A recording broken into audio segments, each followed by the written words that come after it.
So we have Colleen, it looks like, on the team meeting. Colleen and Carrie at the moment. And Okay. we are expecting a few more. Okay, perfect. And then for everybody else in the room, welcome. Thanks for coming out tonight. We have a full agenda. This is going to test my skills as a board chair, especially if you folks are slightly unruly. And I'm really going to have to dig deep. First up, I do want to welcome a new Wyndham Regional Representative. Mark Fowler is with us this evening. Mark, would you be willing to share a brief overview of Mark? And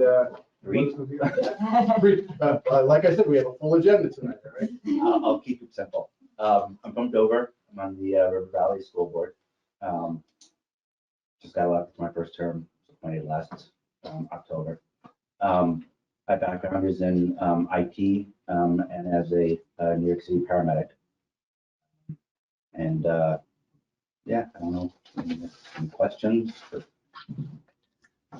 Any questions for Mark, a brand new board member? I'm going to make a motion that we approve the appointment of Mark Chowdhury as our new representative from Wyndham Region. I like that motion. Is there a second?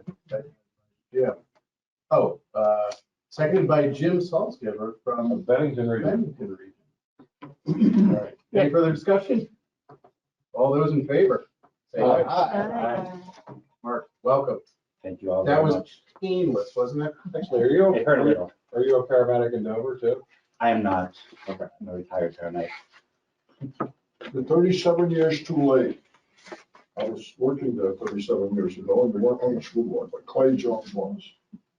All right. Moving then right along. So board members will notice that we had on the agenda for this evening an item to talk about an actual perceived conflict of interest given a VSBA board member. Because of the number of items that we've got on the agenda this evening, and because I want to make sure that we handle this correctly process-wise, I am moving this to the April agenda. I want to make sure that we do this right, with everyone getting a full chance to participate in the discussion, and I don't want to do it tonight and have to cut off discussion because we've got a very important presentation on the waiting study later on tonight that's going to need probably all the time that we can give it. So we will be moving that to the April agenda. All right, moving on from there then, VSBA board committees. I want to turn it over to Sue for an explanation. Sure, I can give a quick explanation. The VSBA bylaws call for the board to have a resolutions committee. And that committee consists of the vice president, who serves as the chair of the committee, and one representative from each region. And we're going to be getting the resolutions process going soon. So we'd like to get this committee formed. And before you decide if you want to sign up for this committee, there's another committee that we're putting before you for your consideration, which is a member engagement committee. You might remember a few months ago, we added a section to the strategic plan about member engagement, and I think that's a really important topic to be focusing on for the VSBA. So we are wondering if the board might want to consider forming a member engagement committee, and if so, then we could talk about what that committee's charge would be and a timeline for that committee, and you can see who's interested in serving on it. Sure. So I do know, when we did the strategic plan, not almost a year ago, May, June, there was a lot of discussion about member engagement, about ways that VSBA could proactively reach out to get new representation on the board, to make sure that membership, the full membership, was aware of the services that the VSBA offers, the things that they can take advantage of. And this is basically just a continuation of that desire that was raised at that meeting to actually see if we can do something about it. So the proposal's on the table then for the formation of a new committee. And just to get maybe the discussion started, the two items that could be on that committee's agenda are recruitment of VSBA board members. And then the second one that we're folding in, it was kind of related, but maybe not perfect, was implementation of our new VSBA regions. So for the folks that might be new to the board, we've currently got a structure in place of 11 regions across the state that are represented here at the table. That configuration is changing. So we have new regions that were defined and approved by the full membership at the annual meeting last year. But this fall is when they need to be implemented. And so, you know, I think the committee could be tasked with some measure of work determining how is that transition going to go? What types of communication are necessary to it? What are maybe some of the issues that we think might arise from that transition? Does anybody have a thought related to this type of committee? And that thought could also be that you think it's really nifty and you want to chair it. Well, since I'm on resolutions, that probably means I'm not going to be on that one, but I have a question. Would this committee also work on recruitment? I think you knew when I said I'd like to be the vice president, I talked about recruitment. I think we've been somewhat fortunate, but it's a challenge. As Dan knows, he's been trying for weeks, trying for months. We got Kevin, still some vacancies. So I guess my question is, would that committee also maybe make some suggestions, recommendations, or plans to get new members as we rotate people in and out? I think that it certainly could, but you know, I mean, That's up it's to at the the- discretion of this board, as if they want that to be one of the charges of the committee. Yes, I would like to put that on the table once we decide if we're going to do that. I'm just thinking that, I think it was Don's initiative, or he ran as vice chair with the goal of recruiting different members and getting, sort of broadening the impact of this board. I wonder if the resolutions committee could be chaired by someone other than the vice president, and Don could chair the outreach and the implementation subcommittee. That's just a thought I had. I do believe it is in our bylaws that the vice president chairs the resolutions committee. So given that it's in the bylaws, not an easy change to make.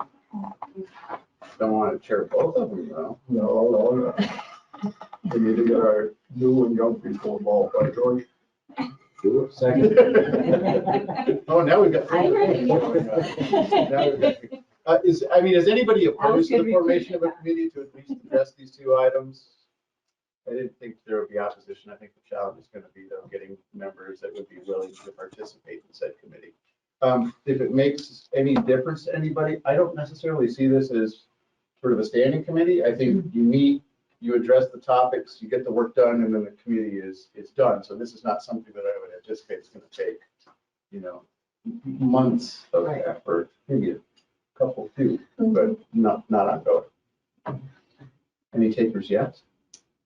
Am I not selling this well enough? You're selling it too well, I think. I mean, I would be willing to serve, but not chair it. I've taken on a couple of other things back home. Okay. And they're gonna take a lot of time, but I'd be glad to participate on this committee. Okay. And to be clear, I mean, I think we could also, if timing is an issue, and certainly we know that, you know, traveling up to Montpelier is challenging, we could always do these via GoTo webinar to make it more efficient for folks. So we've got George, a committee of one. We would like to have George have some company on that committee. Tara, you look like you want. I should say no, as all my other people tell me, but my question then would be though, since Don's chairing the resolutions committee for Frank, and he's Franklin representative, do I need to be on that as the other Franklin, or would I be able to let him represent Franklin County You on do that? not need to be on. Okay. So you would be an ideal candidate. Yeah, I had a feeling that was coming too. Well, and so you raise a good point. Maybe it's not fair for all, but like there is a membership to the resolutions committee that's sort of necessary in order for that to work, and that would be, I think, at least one member from each region. So if you think you can just sort of sit back and coast on this one and not have to get involved, you might be mistaken.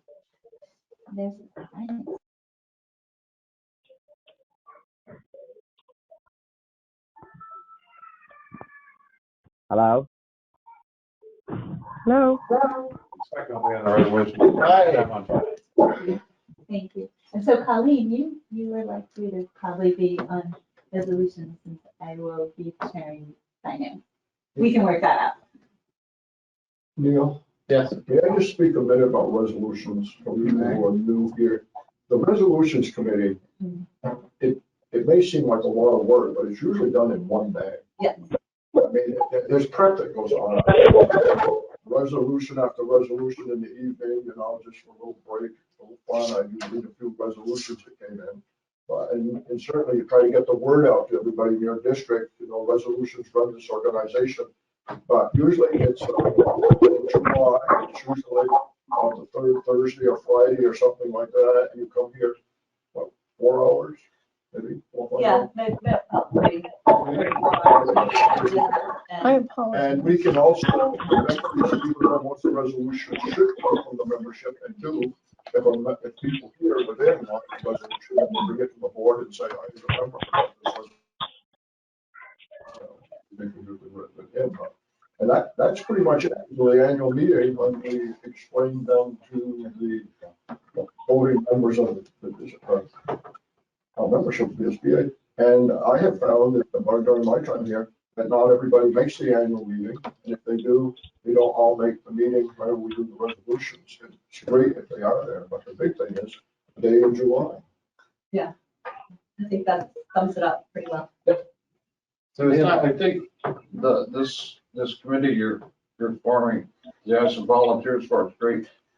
I think it also needs to make sure that it's fairly regionally represented, because I don't feel that one fix works for every place in the state. So you can bring something to it, and I think it's good that we have some regional representation already. I think we need to twist the arms of anybody that we can get from this. Can we tell Colleen she's on? So I think what I will do is, it sounds like there's interest in having this new committee. We're required to have, excuse me, the resolutions committee. I have member engagement. I have George, Dan, Tara, and Catherine. And on resolutions, I have Clarence, Mark, and Don. Okay. And did I miss anyone? Resolutions? Yeah. Okay. All right. If it needs to be. This is Colleen. And this is Nancy. So Colleen would like to volunteer for the resolutions committee.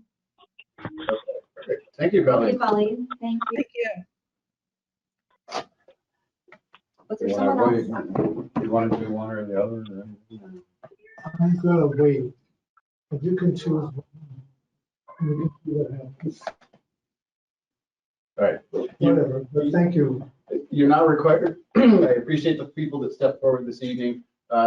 We'll start with this list, and over the next month, we'll send some communications out to both groups to see if we can flesh out the rest of the membership with the goal of having everybody fully identified by the April meeting. Now, is everybody in agreement with the charge of the new committee? So we'll do member engagement, regions implementation, and was there anything else that folks thought that committee ought to address, assuming that sort of falls in that general scope? But I'm not sure anybody else. I'll just put it out here. Would we let the other boards know about resolutions coming from the field, let's say? Any thoughts from them? And maybe have them get in touch with you guys if they have a thought on it, so they put it in the right format. And Yeah, maybe so give some feedback on, well, this may or may not work because of. So that's typically how the resolutions process works. So what happened, well, communication will come from Sue around about the time that we need to ask for those things. They come in, the resolutions committee meets, they review each of the resolutions. If a resolution isn't quite worded the right way, or the resolutions committee thinks that it might be better with worded differently, we get back to that submission board and let them know that that was the position. So maybe we should just say in our efforts, if you have a thought, contact the resolutions. That'd be great. Yeah. Make sense? Yeah. Okay. That'd be good recruitment. That'd be good. Because I can't tell people often enough when it comes to resolutions. Okay. I think we're round back forward on that one. Sounds good. We'll have it fully nailed down by April. Okay. All right. Moving on then to, let's talk about S226. This is changes to the statewide bargaining act. Yes, I can fill you in on the latest on S226.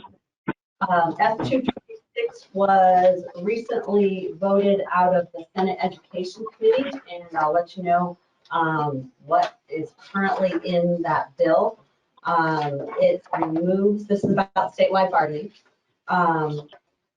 for health insurance and health benefits for school employees. It removes superintendents from coverage. It allows removal of commission members by the appointing authority without cause. It requires school districts employing a member of the commission to grant time off to attend meetings of the commission. Gives each side the ability to appoint up to 2 alternates. It appropriates funds for per diem and expenses of the commission members. Removes the requirement that premium responsibility percentages for each plan tier have to be the same for all participating employees. It allows the commission to negotiate statewide grievance procedures. It disallows the parties from changing their last best offer after the arbitration hearing. That's something that occurred this time around and it will not be allowed going forward under this bill. Requires commission members to include a cost estimate for the term of the proposal with a breakdown of costs borne by employers and costs by employees when they commit their last offer. It also has additional requirements on the arbitrator that the decision has to explain in appropriate detail the rationale for selecting the last best offer. Because last time around the decision did not have any rationale for why it was made. Requires the commission to request data and information it needs from districts on or before October 1, and it gives districts up until February 1 to get that.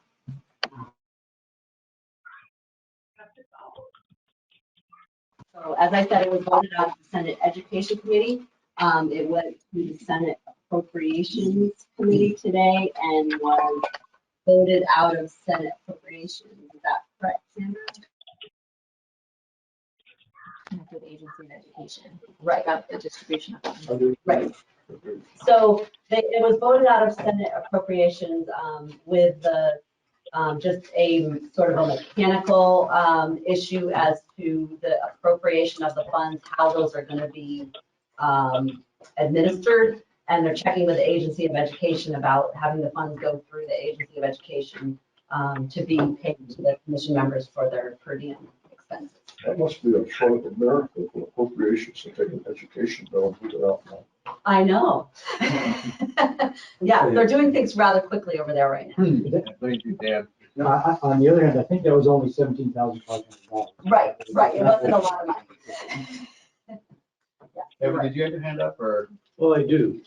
I wasn't. Are you ready to go? So there was a discussion last meeting that there was going to be entertained appointing somebody from a different agency, so you would have a odd number of.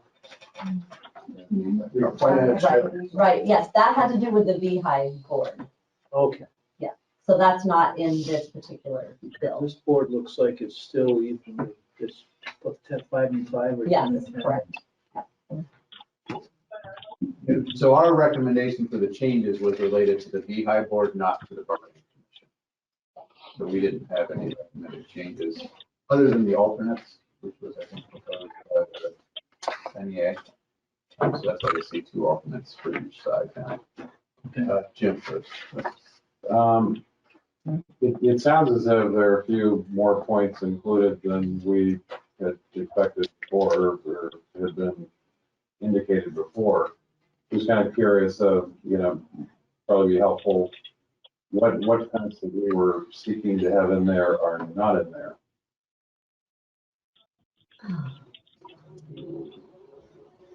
I actually, so I see, the grievance is in here now. Yeah. Which is what we. That was one of our That was a big biggie. points that we wanted. That was a biggie.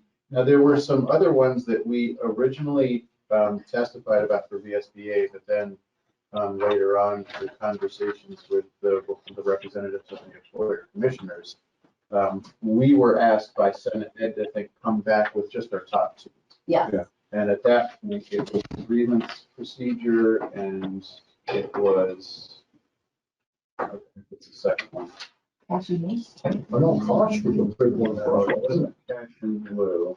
It was the decision of the arbitrator Oh, yeah. requiring more.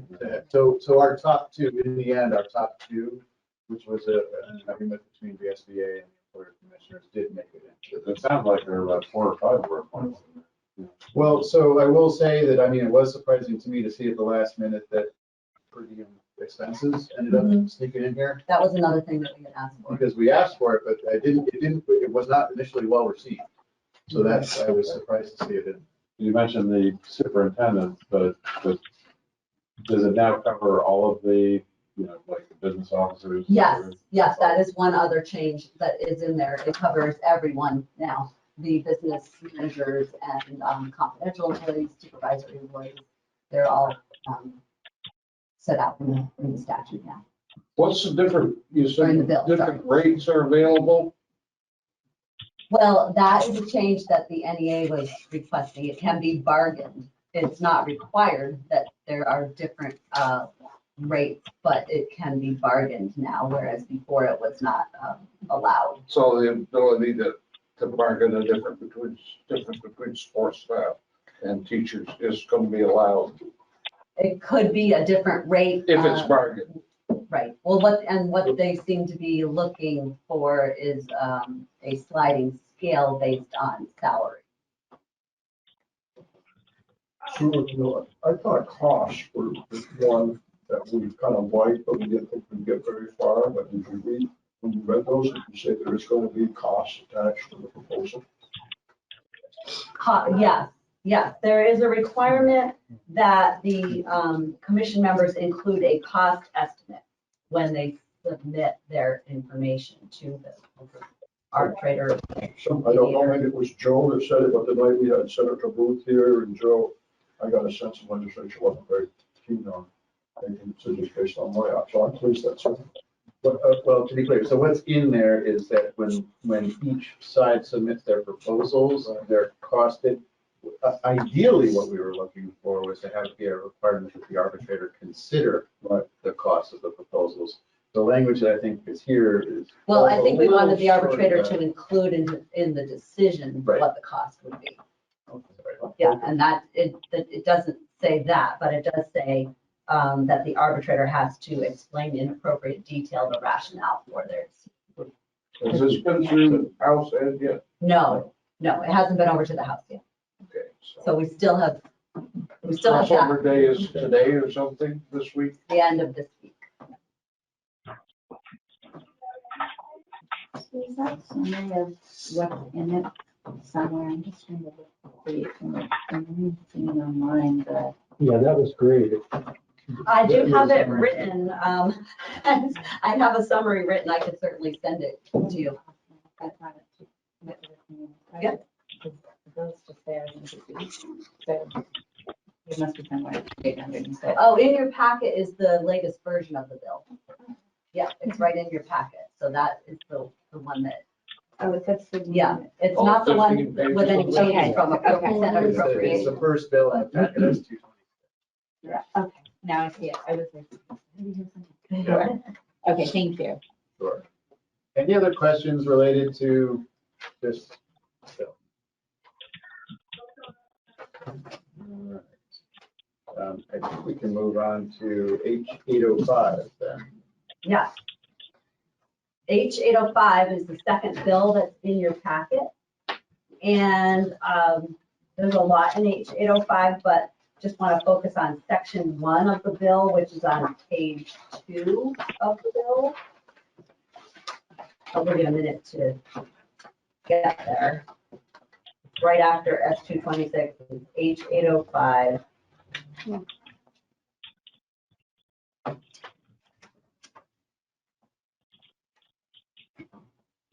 And it's page 2 of 6. And the language that, the underlined language in the middle of that page which states, while under contract, a teacher shall have the right to interview for, be offered, and accept a new teaching position for the next school year. Just wanted to explain the current situation, which is that teachers who are under contract for a particular year, say they're under contract for the year that, school year that we're in now, the 2019, 2020 school year, they would have the ability to interview for, be offered, and accept a new teaching position for a future year for the next school year, 2020 and 2021, as long as they hadn't already signed a contract for that year. The added language in the bill gives a teacher who's under contract for the same school year as the job they're seeking to obtain the right to interview, be offered, and accept a new teaching position. This essentially allows the teacher to break the contract in the first district in order to accept another contract for the same school year. There is a draft memo that was provided to you in an email today, and that is a memo that could potentially be provided to the House Committee on General Housing and Military Affairs, which is considering this bill. And I'm happy to answer any questions you have about that, all that, the questions about the, contracts and the timing. Usually what happens is that the contracts go out sometime in April, and teachers have a certain amount of time to get them back to the superintendent, and they do usually have some type of a provision in there for an extension if there are certain circumstances that exist. Could be, the language varies from district to district, but if a teacher has an interview or is a final candidate, they have the ability to ask for an extension to another date. And that's usually how it works. Any questions on each area? Yeah, the first paragraph that you were reading, the new, maybe I'm just silly and don't understand it, but new language, I assume is what's underlined. Yes. At the very end, it says, it gives you the right to accept the new position for the next school year.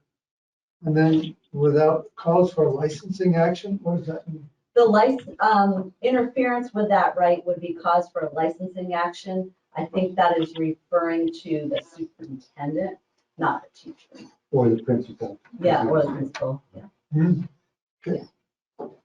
And Sue, so you don't know exactly where this underlying language came from. Was that, did VSBA present that, or is that somebody at in the House had drafted? I guess my question is, it seems like there should be some sort of a timeline on this. I mean, even if you're going to sign a contract for the next year, and you're legally allowed to, shouldn't you be required to notify your existing contract that you're going to be, not just waiting until you sign your contract in May or whenever, but notify them as soon as you know? I don't know if we can implement that or in any way be influential on it. So the underlying language is the new language that would be added to the statute. The language that's not underlined is already in the statute. Right. And it comes from the sponsors of the bill.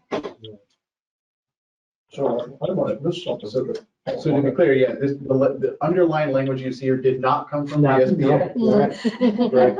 I believe that one of the sponsors, one of the co-sponsors of the bill was my representative down in Windsor. I have reason to believe that the language that you see here may have come from the Vermont NEA. And it would allow a teacher to interview for and accept a position in another district, having already signed a contract in your district to work there the next year. I guess my question was, how do we go about implementing it? So do we just wait and see what happens? So did you see the letter, the draft letter that came out from Sue today? I guess not. No.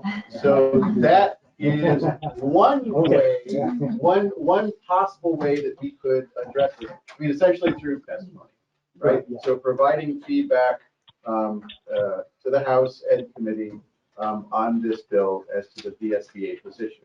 Now, just to make sure folks know, this letter is going nowhere. We haven't sent it out yet. This is proposed. It's out there for a possible reaction from the VSBA on this. What I'd like to do tonight is not necessarily wordsmith the letter, but to entertain a motion, if this body is in agreement of the general premise that it makes up the content of the letter, so that it gives us the authority to then go ahead and move forward. Kevin? So I'm fine with the letter or anything, but I'm still having a problem. So I'm struggling a little bit how, because the way I read that is, I'm not sure I understand how you can sign a contract if you're under contract. How you can go through all this and then revoke the contract you're currently under. I don't understand that. Well, it took a while for us to process it as well, but according to the testimony in the committee, that's what this language allows and means. So I think there's two things, Kevin, right? I was equally as confused as you, and I actually spent a good half hour talking with Sue about this today to try to wrap my head around it. I believe, even with the confusion, we believe, based on testimony that's occurred already, the intent of this is to allow that scenario to occur. So to the extent that that's how people are pursuing and what they think this bill is doing right now, I think it would possibly behoove us if this body thinks so, to make sure that people, A, understand that's what the intent is, and B, let them know that we are in no way in favor of this. Like I said, I totally agree with that. I'm just trying to connect the dots in there. Yeah, yeah. And how did we get somebody to sponsor? I don't know. I have an inquiry out to Jim Masland, who is one of the co-sponsors of this, just to make sure that I understand what his intentions were in this, or if he understands what the side effects could possibly be with this. Yeah, so, certainly for me, some measure of confusion on this whole thing, but that confusion aside, I'm wanting to make sure that if this is, based on the testimony that we've heard, what we think it is, what is this organization's position going to be? So, I didn't get anything from you today. Okay, it should come from Carrie. Okay. And It's it's in your also in your packet. packet. Okay. I got it at 10:10 this morning. Okay, so I can't go back, okay. Yeah. But the short form for my response, this is a non-starter. Hopefully the letter says that. Yes, yes. So if you look in your packet, if you pick one up on your way in, it's the next to the last page in your packet. You guys have been right there. One thought I had, reading the letter you had is honestly that it's not necessarily strong enough. The note that you're sending in, because just, essentially, because you're trying to make the arguments as to why this wouldn't work. It's, fundamentally the concept of allowing somebody to enter into a contract and shortly thereafter not be bound by that contract. It's just, it's an absurd notion, it seems. And all of the rest of it is a meeting supporting rationale for the harm to children and the harm to districts that already are struggling to pay and retain staff. All of that is really strong supporting information, but I think coming out stronger with the very fundamental The legal concept. the legal concept upon which we build our negotiations, our master agreements, and that each of us are bound by those agreements. Like, what is it that they want to negotiate us not being bound by? Prior, well, and we're not going to, have to document anything. I just don't know that none of that benefits anybody. And it would compromise the negotiations, I think. I mean, are there situations and mechanisms for an emergency situation? The spouse gets a job at the other end of the state. It's no longer viable for that teacher to remain in that district. Are there mechanisms in place for her to say, I want to seek employment in another district right now, and I'd like to get out of my contract? There is a way to do that.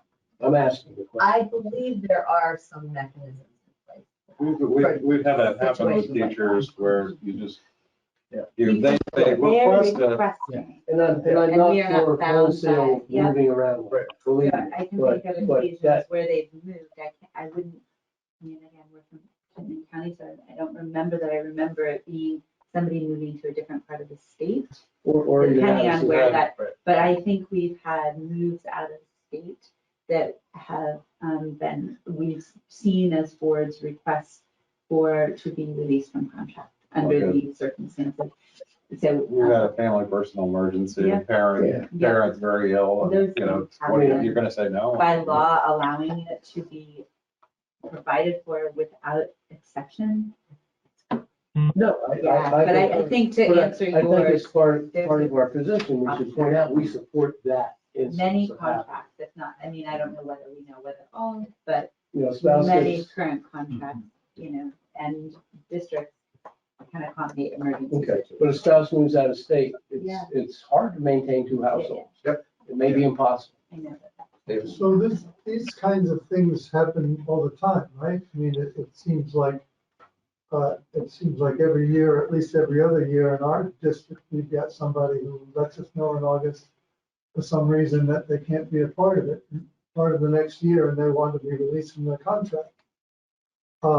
I don't know what the routine is for most, but we grumble and grump about it, and then we never do anything, we let them go.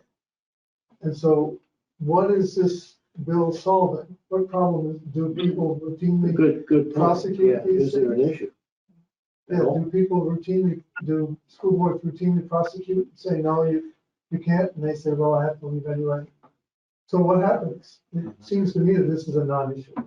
And I think, Well, they can lose their right to a license if you want to push it. If they're under contract and they walk away from it. No, to his There's some point though, provision because in that law that happens. says Do you can't people do it. just- I don't know the answer to that question. Susan, jump in first. I'm speaking for Colleen, Oh, please, thank you. who is asking the question, what is the VSA position on this? The VSA position is the same as what's outlined in the letter. And there have been a couple of superintendents who have gone in and testified against the bill. I just happened to look at another provision of the bill that scares me a little bit. It talks about probationary teachers and it talks about just and sufficient cause. First, probationary teacher, you don't have to offer a new contract if you don't want to. And now they're telling it, you've got to have, this bill is saying you've got to have just cause. Is it underlined in that Yep. section? No, it is, but Yes, it is under C, it is under. Underlined, but that is an addition. you know, that scares me as much as this other contract thing. If you got a probationary teacher that's just marginal, when they're probationary, it's the time to replace them, you know? And you might not have, because they're marginal is not just cause. Someone who wants to take you the challenge for it, no, we don't need that. It's starts in line 7 on page 3, where I'm talking about. But as far as the other thing, I don't think they should be able to, you sign a contract, if you want to go find another job, you need permission to do that. I'm sorry. Yeah, so Clarence, just to clarify, that's not new language. That's in the statute now. The new language in here is stuff that's underlined. So this C. Well, I'd like to see it come out of the statute. Yeah. That's, I didn't believe that was there. Yeah, well, I see now the reference to the underlying language, I think, which references the, Dan? So I just want to agree with others who have said, I think none of us want teachers who don't want to be in our schools. We have released people from their contract before as well. So I know you don't want to, legislate by committee here, but maybe some inclusion of that, but still, like Kim said, disagreement with the concept of them being able to accept new jobs. But with some acknowledgement that in general, people are going to try to be reasonable if somebody's moving emergency. Yeah, so I think what I'm hearing is that, I mean, at least for the folks around the table, that boards now have the mechanism available to them on a case-by-case basis to deal with this. And that any change to existing statute we feel isn't necessary for these cases. Kevin? So if we tip our hat to that it's a common practice to do that, does that open the door to become a point of bargaining? It won't let me see it. I would, So you're my almost gut back- answer is not if it's in conflict with state statute. Right? You're almost opening that door. So the process is already informed. Let it just sit there and not make it part of this conversation. Because if you include it into the conversation, it's just a stepping stone to either support this or come back with. Well, I don't know, I guess the way that I'm thinking about it is I don't know if it's necessarily informal. I mean, the request would have to come before the board and the board would have to deliberate and then vote to either accept that they're going to release the teacher or say, no, you're bound by a contract that we signed with you and we're going to enforce that. I guess, yeah, I understand all that, but I guess my point is if we say that as part of this testimony, that this is a common practice, it just opens the door for that to become a bargaining issue or a next step to support. Maybe it's not common. I think I definitely would be objecting to us using the word common, but there it is within the authority of the districts to honor extraordinary requests. What this law is asking is that people can actively be pursuing employment openly while they are under contract, and that is much more. I bet that's even a question they ask, whether or not you're currently under contract. Wouldn't another employer almost need? Like School Spring. That's what I'm thinking. Yeah. I think there's a quick box. I know with the superintendents, they do Yeah. ask that question. Yeah. You're already under contract. Yeah. So, yeah, I would agree that we'd be at risk if we suggest that it's commonplace. Let's just codify it. Would be what their argument back test probably would be, but I think rather that we indicate in extraordinary circumstances, we're aware that districts have their individual ways of handling these situations. But I think I probably can't speak for everybody. I was just trying to look to see if it's spoken to at all in our contract and not seeing it, but I think our district's contract. But that seems But to it's not right. fortify the argument that they do not need to add the underlying language to the legislation. Right, so That's what you're saying, there's no need in extraordinary I think it's circumstances, that's the case, but this is a systemic dismantling essentially for challenge districts. And codifying that in law would be really. Because right now, technically, isn't it just, it's a request to be released from contract, and then you either say yes or no, based upon circumstances. Yeah. So it's, you don't put in a contract, but, this contract can be terminated under, Yeah, I mean, I'm just, we've got RIF and recall rules out the wazoo, then our ability to release people. This is crazy. Kim, you say that School Spring has that check mark. I was You got wondering, it. I feel like I saw it. It's amazing. I mean, it's a recent experience with some School Spring postings. You get a lot of people applying for a job that say, can you start immediately? And they check yes, and you dig on, and they're under contract someplace, working through till June, and yet they just tell you they can start automatically. There's no truth in lending on School Spring. I mean, what we do in a case like that is put them in the pile. We're going to interview. They're going to lie on the application. We don't even want to talk to them. That may be a little coarse, but that happens in real time. So what I'd like to see if we could do is condense this down into a motion that gives this body then the authority to go ahead and move forward with a response to this bill and some testimony. I will move that the board approve sending the letter as drafted. Is there a second to that motion? George Rutland, I'll second it. Okay, discussion. I'd just like to give you, I think if we give you guys the flexibility to think the adjustments based on what you heard here might be Amendment. if you want that. I'll second that amendment. I think Claire probably knows whether or not, can we do it by friendly amendment that you amend your original motion? I don't know, you know I don't. That's up to the chair. Excuse me, this is Colleen. I am willing to allow it if the original motion maker is so inclined. No. Okay. So This we've is got- Colleen. Is this under discussion?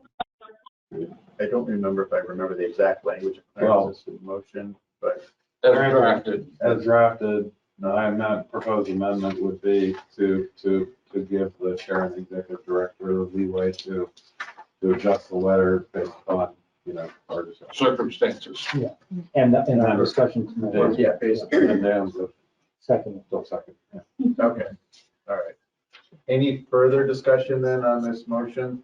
I just wanted to say that I really liked the argument that you make in the final closing paragraph about exacerbating inequities about existing states that don't make worse. I think those are kind of money points that should ring true with the legislature. Yeah. One of those I can't argue against. All right, if there is no further discussion, then I'd like to get a vote on this. All those in favor of the amendment motion? first, or? Well, it was friendly amendment, so I'm assuming it is now just included with the motion. So all of those in favor of the motion, including the friendly amendment, please say aye. Aye. Opposed? Aye. That is unanimous. Thank you, board. So we will get on this quickly and probably maybe we can get the letter out tomorrow. All right, we're good on time. Yeah. Other legislative issues update. Andrew. So I'm going to highlight a few more pressing issues that we're working on right now for you, and I recognize the time, so I'll do so as quickly as I can. H935 is the proposed revisions to the pre-kindergarten, currently Act 166. So I wanted to highlight for you right now what version, boy, I'm not even sure what version we're at, many versions. It's a 30-page bill at this point. And so here are some of the highlights. It clarifies the definition of a pre-K child. Changes that from currently it says 3, 4, or 5 years old, but not eligible for kindergarten. And this would change it to say 3, 4, 5 years old. I'm sorry, currently it says not enrolled in kindergarten. It would change it to say not eligible. So if they're age eligible for kindergarten, they cannot access pre-K dollars unless they have an IEP. So that's one change. Another change would bifurcate agency oversight for public schools for health and safety only. So currently, Agency of Human Services oversees public schools for preschool for health and safety issues, and this would remove that connection, asking the AOE to adopt anything that's not already covered in many of our rules, to look for those gaps, identify them, and address them. AHS would still be involved, though, for the STARS, which is our quality rating information system. School districts would no longer be required to apply to expand or initiate a pre-K program, but would need to notify stakeholders within 1 day of listing a discussion of such on their agenda. So this gives a little bit more freedom. Right now you have to apply, you have to do a community needs assessment and show there has to be a review that there is a need for pre-K in the community. It's quite a process. This would allow you to have those conversations without going through an application, but notify your stakeholders that you're about to have these conversations. The removal of the responsibility of school districts to monitor the compliance of private providers and to provide immunity from liability in the event of misconduct in a private program. So this provides some legal assurance for public schools. There's a bit of a, right now there's a chain of liability because we issue payment to a provider, and this would allow us a little bit of protection. 2 exceptions for that are unless the misconduct involves special ed staff that was sent by the school district, or unless the school district has knowledge that the program has violated health or safety regulations. It would require uniform forms and processes such as contracts, invoicing and payments, and attendance Some folks are already working on that regionally because we recognize everyone doing it differently is not very efficient. This would require the state, at a state level, for this all to be uniform. And it provides for many studies, to include the development of a 5 and a 10-year vision for pre-kindergarten, to look at workforce capacity and the estimated costs and aligning credentials of lead teachers with current best practice, the provision of and payment for special education services to children who attend programs outside of their LEA, bridging childcare, early ed, and the needs of working families, the feasibility of having 4-year-olds in kindergarten, and a grants program to establish additional regional pre-K coordinators to help folks on the field. So the bill has moved out of House Ed. It's currently in House Human Services. They talked about it today. There's more testimony tomorrow. They plan to move on it pretty quickly. I may be testifying tomorrow. We're in discussion right now, but we're ready to testify. We're prepared if they agree. Any questions on pre-K before I move forward? So what was the vote coming out of House Ed? Was it unanimous? Boy, I think it was. Yeah. I know there was quite a bit of controversy. Yes. And a lot of the controversial issues are now in studies. So that's how they worked around that. Is there a timeline for the studies? Oh, are they all different? Or are they all by December? So they may be, results might see action next session? That was the hope. Okay. Yeah. Okay. Okay, school construction is H209. Currently, the bill would provide $1.5 million to complete an assessment of public school buildings. This would come out of the surplus in the ed fund. The bill has been discussed in House Education, House Institutions, and as recently as yesterday in House Ways and Means. House Ways and Means is very interested in asking for recommendations for prioritization of projects. As part of that assessment, they're asking for this group that's going to come together to do the assessment to also suggest, and how will we prioritize what needs to happen first? And they would like this group to consider the potential of school closures as a factor in that prioritization. They also want to consider technology needs, which is something that leadership teams of many older schools are currently grappling with. So that was an interesting component. They want to make sure technology is covered in this assessment. So right now, it's an assessment. That's what's in the bill. Questions on that one? You mentioned school closures, and do you have any further info on that? It was a very quick conversation, and essentially they were saying, you know, we're still in changes around Act 46, and so as we're assessing these buildings, there has to be a conversation about, and how long do we anticipate this building to be open? Got it. Right. Okay. Has to be a factor. Right. Yeah. Okay. The State Board of Education, I'm going to apologize. I was covering a different committee today when they most recently talked about this. So what I know is this, and perhaps can you know more? I only know it's on an email from John. Okay. We haven't had a conversation, I haven't done down. Okay, so as of this afternoon, right before the waiting conversation started, Senate Ed passed out S-166. The assistant transitioned out of her office to go down to the pupil waiting meeting, and so she did not post the most current version, which is 3.1, so I cannot reflect for you. What the minor changes are, my understanding is that the duties did not change from 2.1 to 3.1. So if you're interested in seeing how the breakdown would happen, you could look at 2.1. And that's what I know as Was of this 2.1 the original language, or did that mean for the agencies language? I do know that some of the group is looking for a negotiated settlement, basically. I think it's the negotiated settlement language in 2.1, and then there's some small changes in 3.1 is my impression. But we don't have 3.1 yet. Yeah.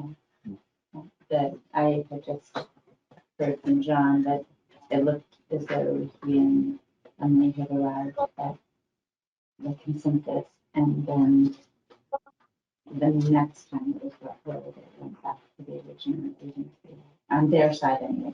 I don't know that that was the bill, but that they came back to the table after having agreed to a list. Was this in the last few days? I looked at the email yesterday. But I'll look and I'll certainly know more. later. So anyway, there were a few rules that we tried to look from the State Board of Ed standpoint at the rules that should stay in the domain of the State Board of Ed would be those that are largely the what do we want.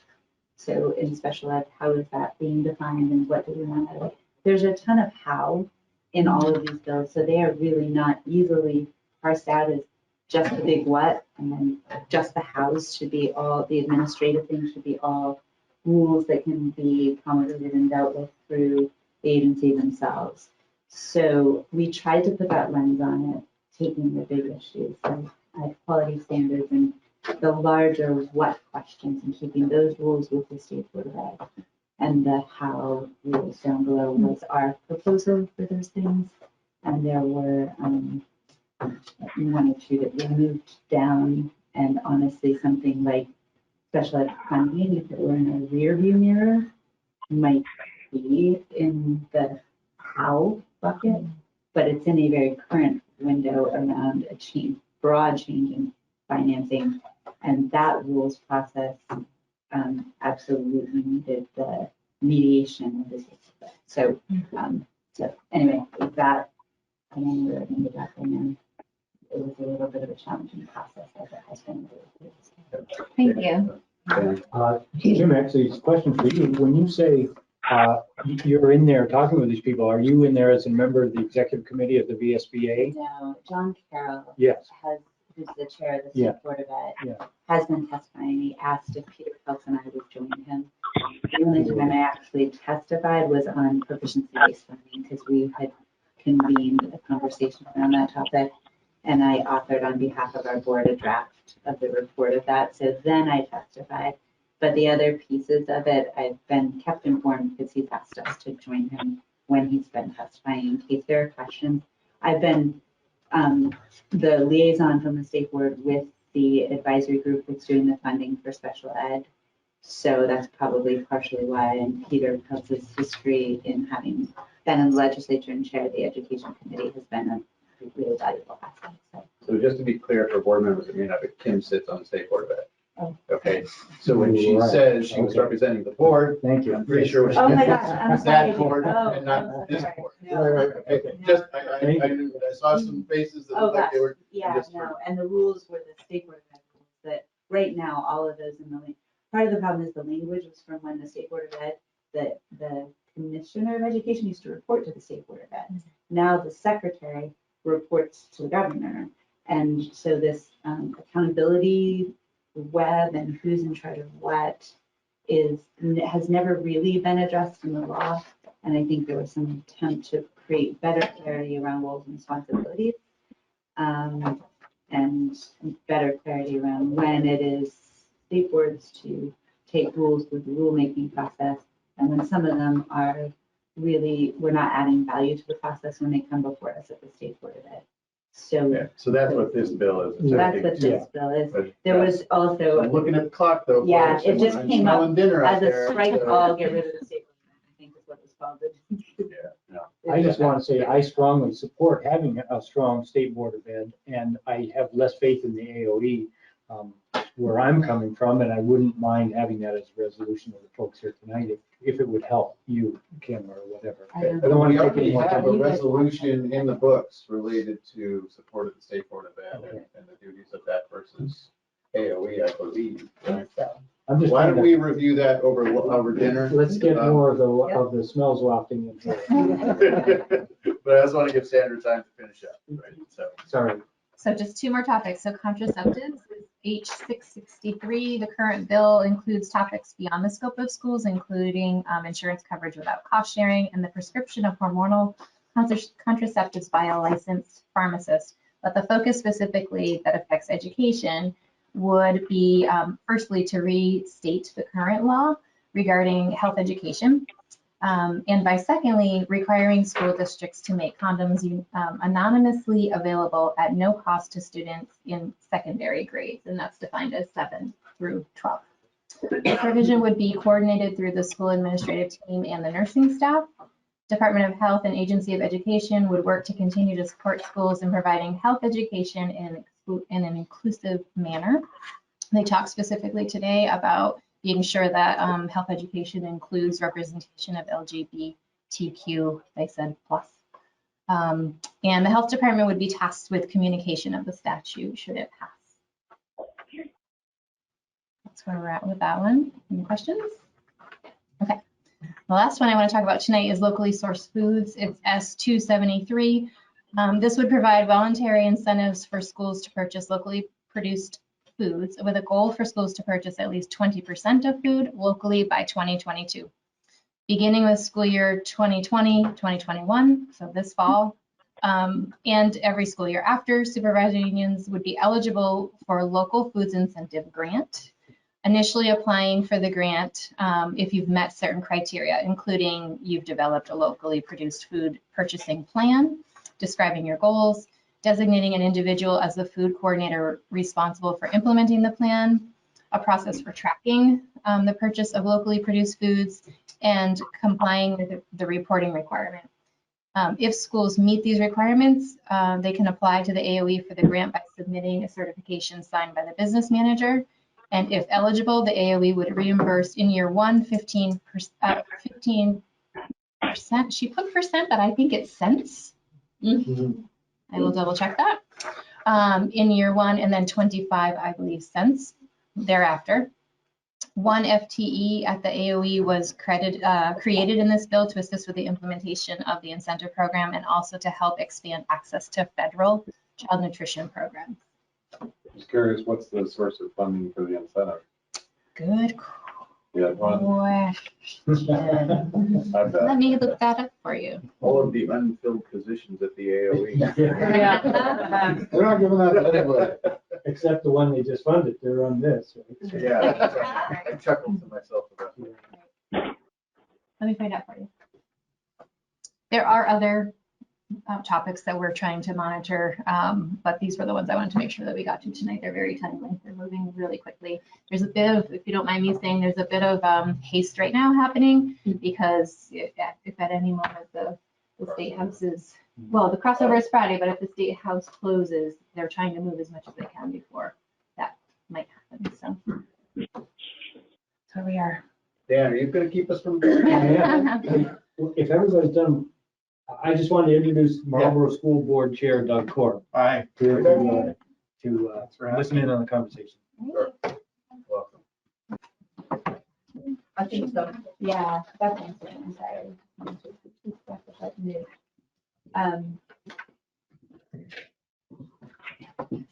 Oh, and it's at this point of the year. So,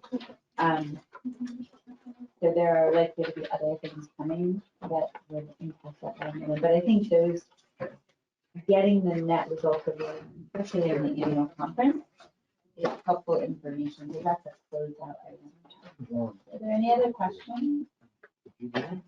Any questions for our treasurer? Thank you so much. Actually, while we're here, is there anything from the strategic plan monitoring report you would like to highlight for board members, or if there are any questions from board members on the monitoring report? One thing I would like to let you know is that the last webinar, which was last Thursday, it was on community engagement, and it was a really great webinar. Jen Bossiger, who is a superintendent from Kingdom East, was our main speaker, and she did a wonderful job, and there's a lot of great resources on that webinar, so I highly recommend it will be on the website. You'll be able to watch it, listen to it, and also the resources should be there as well. So if there's anything that you would like that she mentioned in there that isn't there, you can get in touch with me, and she said she'd be happy to provide it to any of the boards in the state. Thank you, Sue. Any board members have any questions on the monitoring report? If you didn't have a chance to read it yet, just give it a quick skim over when you have a chance to. You see a lot of stuff that's been going on, and all directly related to our goals and strategies. And then finally, I guess while we're here, why don't we go ahead and take care of the consent agenda as well? Make a motion to approve the consent agenda. We have a second. A second. There are three. Any comments? Seeing none. All those in favor of the consent agenda, please say aye. Aye. Opposed? Any abstentions? Mark? And Kevin. All right. With that, we have effectively cleared the slate. The only thing that we have left to do tonight is talk about the waiting. No pressure, That- Chloe. that is it. That's the only reason we're here. Well, okay. How would you like us to proceed? I think this is Chloe, I thought it would be helpful for you to go first. Sure. Is that okay? And we do have your presentation. There it is. Sure. But we need not follow. Yeah, you can do however you two think would work best. Okay, sure. I'm half a cookie in. So you never know what you're gonna get at 6:30 at night and half a cookie in. So my name is Tammy Copley. I'm a faculty member at the University of Vermont. I'm one of the authors of the waiting study. How many people have heard about the waiting study? How many people are a little concerned about the waiting study? What are your concerns? According to my district, it's gonna make our amount go up. I already got called on the carpet. Which district are you? I'm Fletcher School District. Fletcher, okay. And we got caught on the carpet at town meeting, or prior to town meeting, I should say, social media warriors, about proposing a budget without knowing what was happening with the weighted study. And I told him, at this point, we can only propose a budget, and we also had a separate amendment for building improvements based on how it's currently funded. I mean, this waiting study is out there, we're watching it. I even mentioned being on the VSBA board, that, we're watching the study and, we'll see what happens, but I can't make decisions based on what ifs may happen. So. Well, set concerns, please. I had two items. And which district are you from? From Bennington, Rutland, Okay. to Concord Green. Okay. Two things. One, the numbers with the original study, the 2018 figures that were an indication of how it would impact individual districts. Yeah. Versus the JFO numbers Yeah. on 2020. The results seem to be very different Yeah. for some districts. I'm trying to understand that. Okay, so we'll The talk second- about that. The second thing is, and then those results versus the results on special ed block grant Right, being drastically different. Okay. I'm trying to understand. okay, that's good to know, helpful. Other people who have other concerns, please introduce yourself, though. We're all friends. I'm Don Collins, I'm in Franklin County, and I'm on the Missisquoi Valley School District. My concern, after reading education reports for 50 years, this was one of the best ones I've ever read. Well, thanks. So my concern is. It's too well written. No, I think it's very well written, but my concern is that this will go the way, I served in the Senate 8 years. Yeah. This will go away of summer study committees. It go on a binder on somebody's shelf in some committee room and say, well, they did what we asked. Yeah. This report needs action, regardless of what the action outcome may be.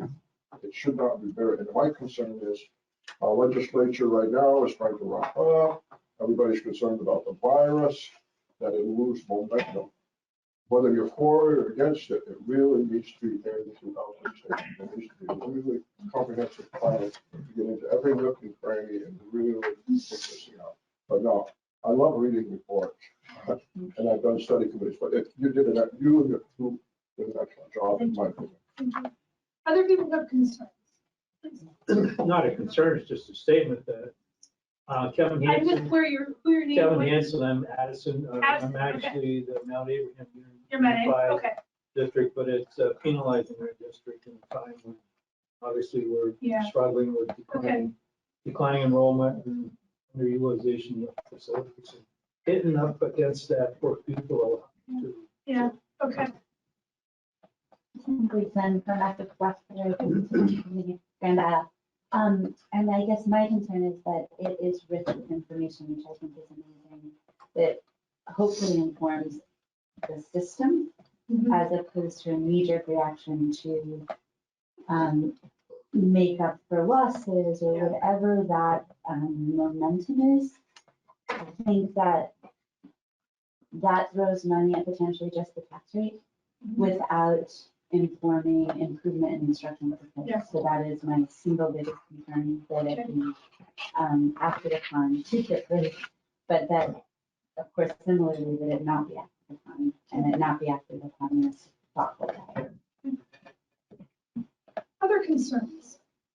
I always like to start with the concerns because I think that helps at least Chloe and I know how to address the questions. Please. Oh, okay, Dan MacArthur from the Marlboro School District. And I guess, We heard lots about I it imagine, from you just a few hours ago. I think having sat at the Wyndham Central Supervisory Union Board meeting, some districts, some schools within the district were going to see their rates go up. Yeah. And many others were going to see their tax rates go down. I guess I was heartened to have the chair, Rich Werner, who's the chair of the Dover School Board, who would be somewhat penalized by this. I'm not sure that's quite the right word to say. I am supporting immediate implementation because I think it's the right thing to do, or that we begin to address there being equitable financing throughout the state. So this is one of those times where I have to put on my researcher hat, which says I'm going to try to walk that line of being the objective, nonpartisan, non-opinionated person on this. I live in Vermont, I'm a taxpayer, so that probably means I have opinions on this. But my role and the role of my team on this was to do an objective research study. And so I hope you all feel like the results were objective. That said, there's been, as we can already hear around the room, like this is a really contentious, difficult issue because it hits at the heart of what lots of school boards and school budgets constantly have to contend with, which is this tension between spending, right, and doing what's right for our kids, doing what your community wants you to do, and tax rates. Right? And that's part of what makes our funding system unique in a good way and potentially a bad one, right? And so the funding system is what it is. And the funding system that we have right now, we can talk about CLA and all those things, but this study deals with the other part of the funding system, right? And that is the funding system that is intended to sort of equalize the tax rates. And I can go through all my slides, but I think it might be more beneficial for all of us to have more of a free-flowing conversation. So maybe I'll tap into the slides in a minute and ask you to move some slides. But, the real tension here, and I think this is what I'm hearing from you and I'm hearing around the state, is this tension between the idea of what is appropriate amount, what is the appropriate level of investment in my school district, and what it is the tax capacity of the school district is. And under the current law, our current formula, right, has two parts to it. Oftentimes we think about the taxpayer equity part because that really is what we have been focused on for 20 years, right? What this study fundamentally does is it says, remember, there was a second part to the formula, and that was the idea that we were going to equalize costs too, not just taxpayer payments.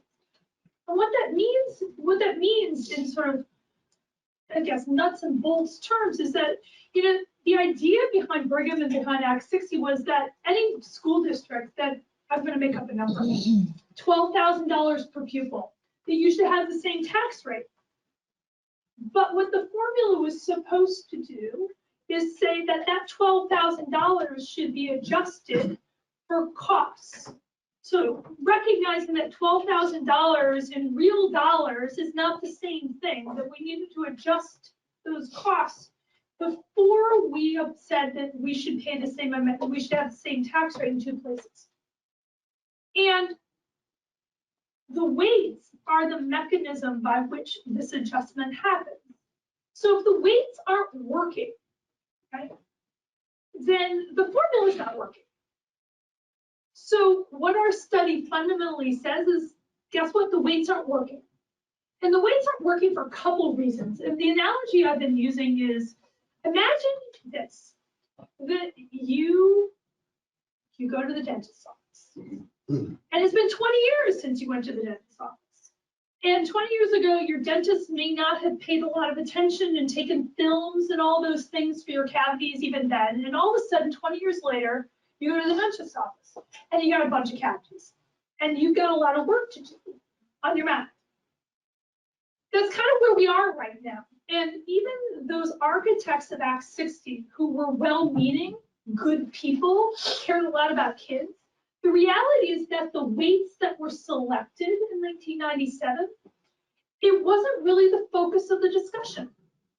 The focus of the discussion in 1997 was really on the taxpayer equity part. And the weights that got put forward, which were the mechanism to make sure that these costs were all equalized, were really holdovers from pre-1997 and really aren't based in any empirical analysis. Now, I know that there's some really smart people who were involved in the 1997 legislation, and they called their friends and said, gosh, I think it was about 25% more that we spent on children with poverty, or there was a study in Maine that said, oh, it's 20% more for ELL. But that's how our weights were developed. So here we are in this moment now, right, in 2020, where it's been how many years? Right? And we're at this moment where we haven't gone to the dentist. And we didn't have films in 1997 that really mapped out what cavities we had.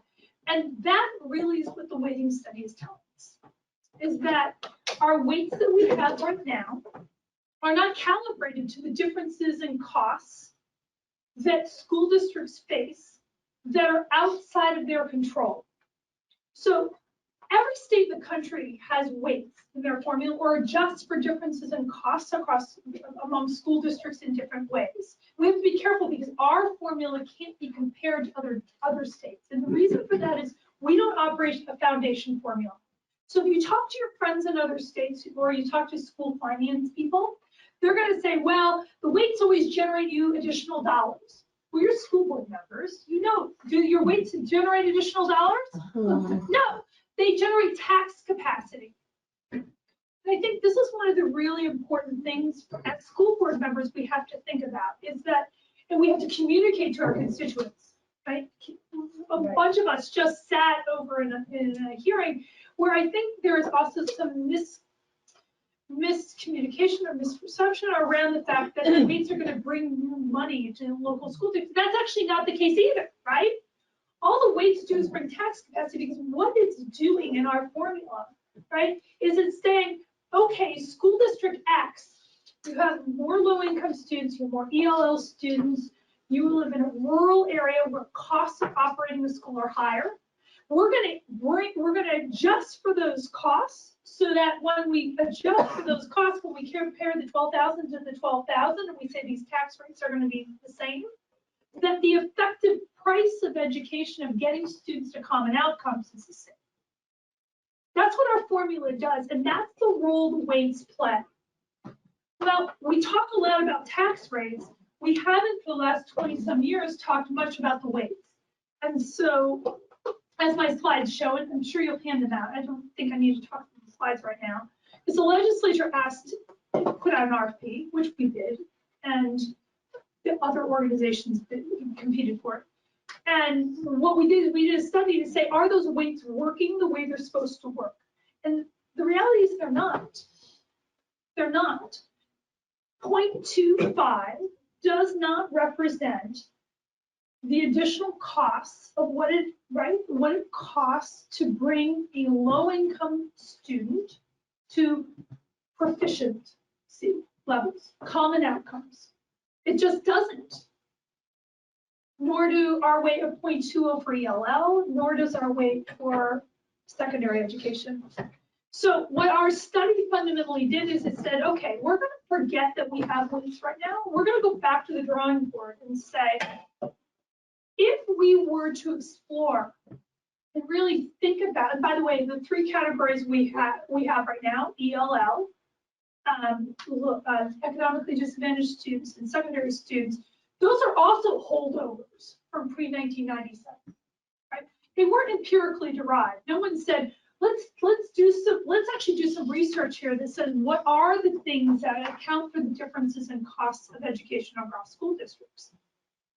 What this study does is it says it's agnostic to what happened in the past. What this study does is it says, okay, let's go back and look at national data, regional data, and state data and say, what are those things outside of a school district's control, right? This is not your choice and preferences for programs. What are those things outside of school district control that account for differences in costs of getting students to common outcomes, right? Forgetting about what we're doing right now. And what this study finds is using the most advanced, right, commonly accepted school finance research methods in the country. What this study shows is that actually we need to think about a broader range of cost factors. And those cost factors are those things that account for the cost differences. And so right now we have three, right? Economic disadvantage, ELL, and secondary schools. What the data bear out is actually it's a broader range. And it certainly includes economically disadvantaged students, ELL students. But it also includes these other things, which are not just secondary students. Currently, secondary students encompass grades 7 through 12, our weighting does. But when you look at the data, the differences in costs are actually 6 through 12. And you can see that there's actually a difference in costs between grades 6 through 8, 9 through 12. But it also says that we need to recognize economies of scale. And that is the economies of scale that occur when we operate small schools. That's not diseconomies of scale, but that's just differences in economies of scale. And then we also need to recognize that there's something different about not just a small school, but there's also differences in costs when we operate schools in population sparse areas. And again, this isn't just Vermont, right? So what our study does is we draw on data, again, nationwide, and then regionally, and then use state data and triangulate among those three sources. And remarkably, the numbers hold up across all three sources with a great deal of precision. So one of the critiques that sometimes people say to me is, well, you know, if you're just thinking about Vermont, Vermont's unique. Actually, Vermont's not that unique, right? It just plain costs more to educate students who live in poverty, and the costs aren't all that different from other school districts, right? The cost differential nationwide. We should take some comfort in that, right? We should take some comfort in that. Same thing for ELL students. And so what our study finds is instead of the 3 cost factors we have right now, we actually need to expand that to 5. And that would include the 3 we have now, plus splitting the secondary weight into a middle level and a secondary weight, right? And also adding in a weight for enrollment below 250 students and adding in a weight for population sparse areas. Now, how did we decide the cut points for population sparse and low enrollment? This is like the burning question out there. Right, so we didn't take it to our board and sort of throw our number. Like, that's not how we did it. We didn't talk to people and said, well, we think, no, we didn't do that either. What we did is through our statistical analysis regressions, we looked at the point at which the curve said at what point the costs don't differ anymore based on enrollment. And then we set the cut points, right? So those cut points weren't something that I made up, my colleagues made up. What it is those are the cut points based on national data that said this is the inflection point at which the costs no longer differ. Below this number for enrollment, below this number for population density, yeah, costs really do differ. But above that, they don't. They don't. So what the weighting study does is we empirically derived and said, all right, by looking at actual costs of what it takes to get students to proficient at the national, regional, and state level. And we've said, well, okay, what are the things that account for the differences in costs across districts? And for those things, what is that additional margin? Now, we have to be real careful about saying, well, the weight for poverty, 2.97, seems really high compared to New Mexico. We can't do that. And we can't do that because we're Vermont, and we operate a funding system that looks like nobody else's. And what does that mean in practical terms? Our weights weight pupils. They don't weight dollars. And so when you have a foundation system, which is what 30 other states in the country do, Vermont, we don't play by the rules, right? So we have our own quirky funding system over here. And so when we have, in states where we have a foundation system, we have weights, those weights go on some dollar amount and they generate additional revenue. Our weights don't. Our weights generate more pupils, which create this weighted count that all of you school board members are familiar with. But you get your weighted count and then they total it up across everybody else. And then they have the factor, right, that deflates it down to the actual number of students in the state. And that's how you come up with your equalized pupil. So we can't say that, oh, 2.97 is comparable to New Mexico's whatever they're weighting these days for poverty, because these two things are apples and oranges. So in our study, we take into account the fact that we're weighting our pupils. So back to the simulation. So I heard somebody say, well, you know, this fiscal year 18, and you're going to talk about fiscal year 20. So because the way our formula works in some reality that all school board members recognize, every year you're waiting to find what is my equalized pupil number, what's my equalized, but it's contingent on what? What is that number contingent on? Why does it take so long for you to get that number? Why can't you sit down and just calculate? Why can't we do that in Vermont? Well, it's ADM and that's everybody in the state. It's everybody in the state, and what else in the state? Everybody's school budget in the state, right, is how you get a tax rate, right? So it's your equalized pupil is everybody in the state, and then taking, right, that factor brings you down to the actual enrollment. So your equalized pupil number is tied to her equalized pupil number. Your weighted number is not, right? And then we have to, Chloe does, a TFO, where has to look at all the budgets that are passed, and that's right, that's how this, right, because we have statewide property tax. So it's not that transparent, and so it feels like hocus pocus a little bit, and it makes it really difficult to budget. It's not particularly predictable and transparent, which as school board members is something you feel all the time. But the reality is that's how the tax rate is determined, and this is where the pupil weighting plays a role.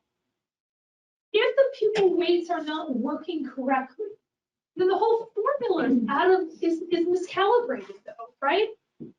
And so that's highly problematic.